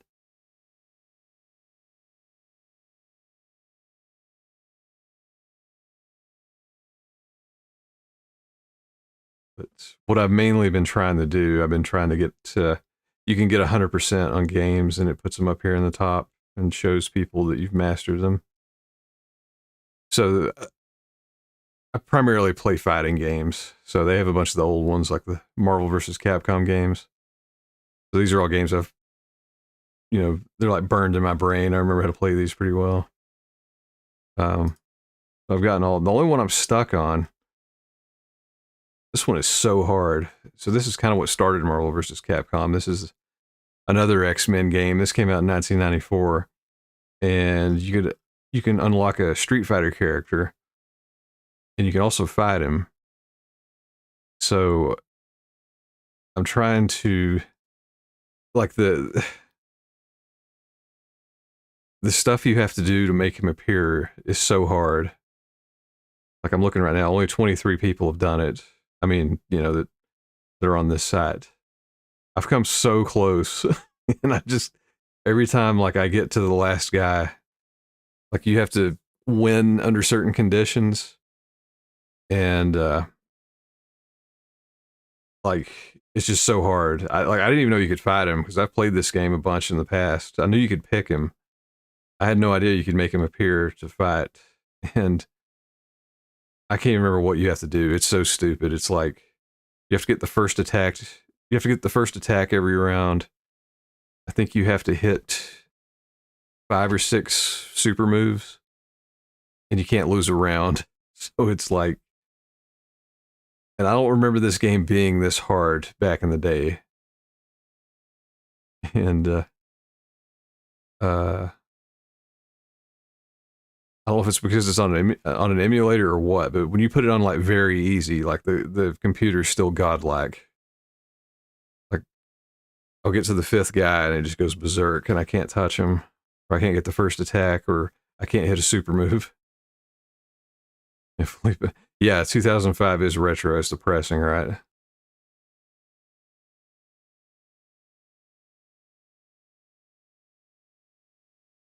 But yeah, this is the last of, well, not the last, but kind of stuck on this one until I get these 2 achievements are kind of tied together. If I can just fight him, I can beat him. But making him appear is the hard part. It's still a fun game, though. Yeah, I mean, like, I remember back in the day, like, you didn't know when arcade games were coming out. They just kind of appeared.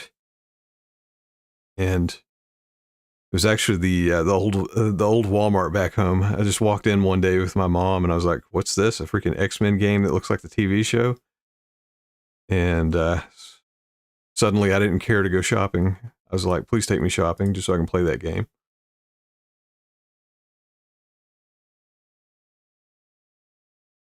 But yeah, I mean, got X-Men fever right now.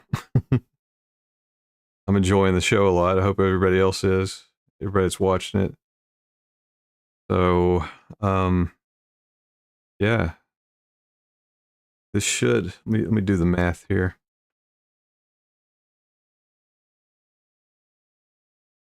Oh, you actually got Akuma to appear? That's cool. I got close. I did come close with both of those. I don't remember who I was doing the best with. I know it was Omega Red, Cyclops, and Sentinel. I was having good luck with those 3. I don't remember It may have been Omega Red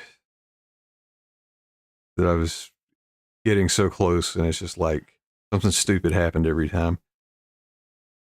If I just grind it out, I'm sure I can make it happen. It's just so annoying.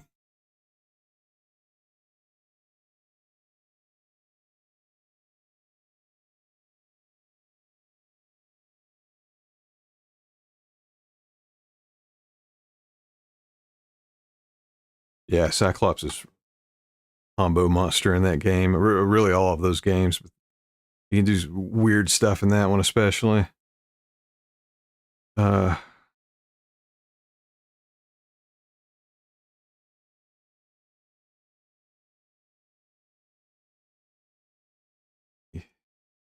appreciate everybody hanging out. So I'm multi-streaming this on the Dr. Bad Vibe Speaks channel because it is so close to being monetized.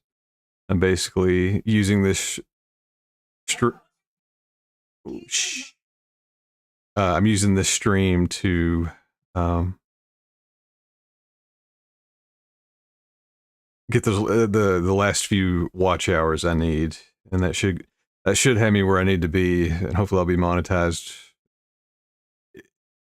It's usually delayed a bit, so it might be a week or two before it's official, but this should have me in the ballpark where it'll let me apply. But man, that the X-Men cartoon, it's been great for my my game channel for sure. I've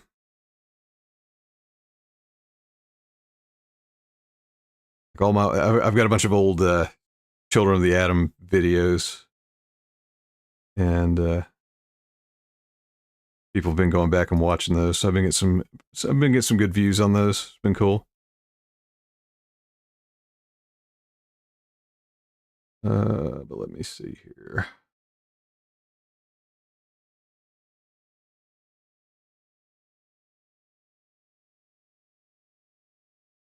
Yeah, that new show's so good. It's like John hadn't watched it yet. I was trying to explain it to him, and I was like, it's like the old show, but they made it like it's like as good as the '90s Batman.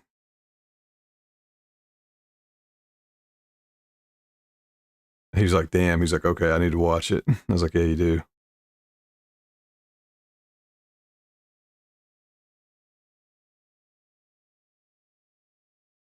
And thank you, Tanya. Thanks for helping me out. Really appreciate it. Yes, I do have to go to work tomorrow. Luckily, I don't start until 10:30, so I can. It's not unusual to stay up a little late, but it is about bedtime. That being said, over here on the Twitch side, I'm going to send a raid to Scone Bone. He's a cool dude. He only plays with joysticks on original hardware. Looks like he's playing Bomberman on Super Nintendo. I can't tell what system that is, but I'm going to give him a raid. Good seeing everybody again. I'm going to send Twitch over right there, and then I'm going to blow. Actually, before I do that, hang on. I almost forgot. Got my cool part. One sec, sorry. Got to roll my credits.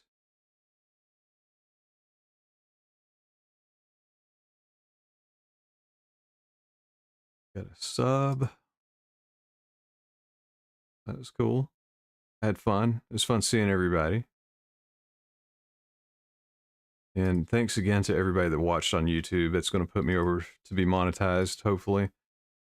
And I'm going to send us over to Scone Bone on Twitch. He's a cool dude. He sounds like Ned Flanders and plays old stuff with old joysticks. So, give it just a second. Definitely check him out. He's pretty cool. He only streams at night, so I don't get to watch him that often. But he's fun.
All right, and sorry everybody on YouTube. It's been fun seeing everybody.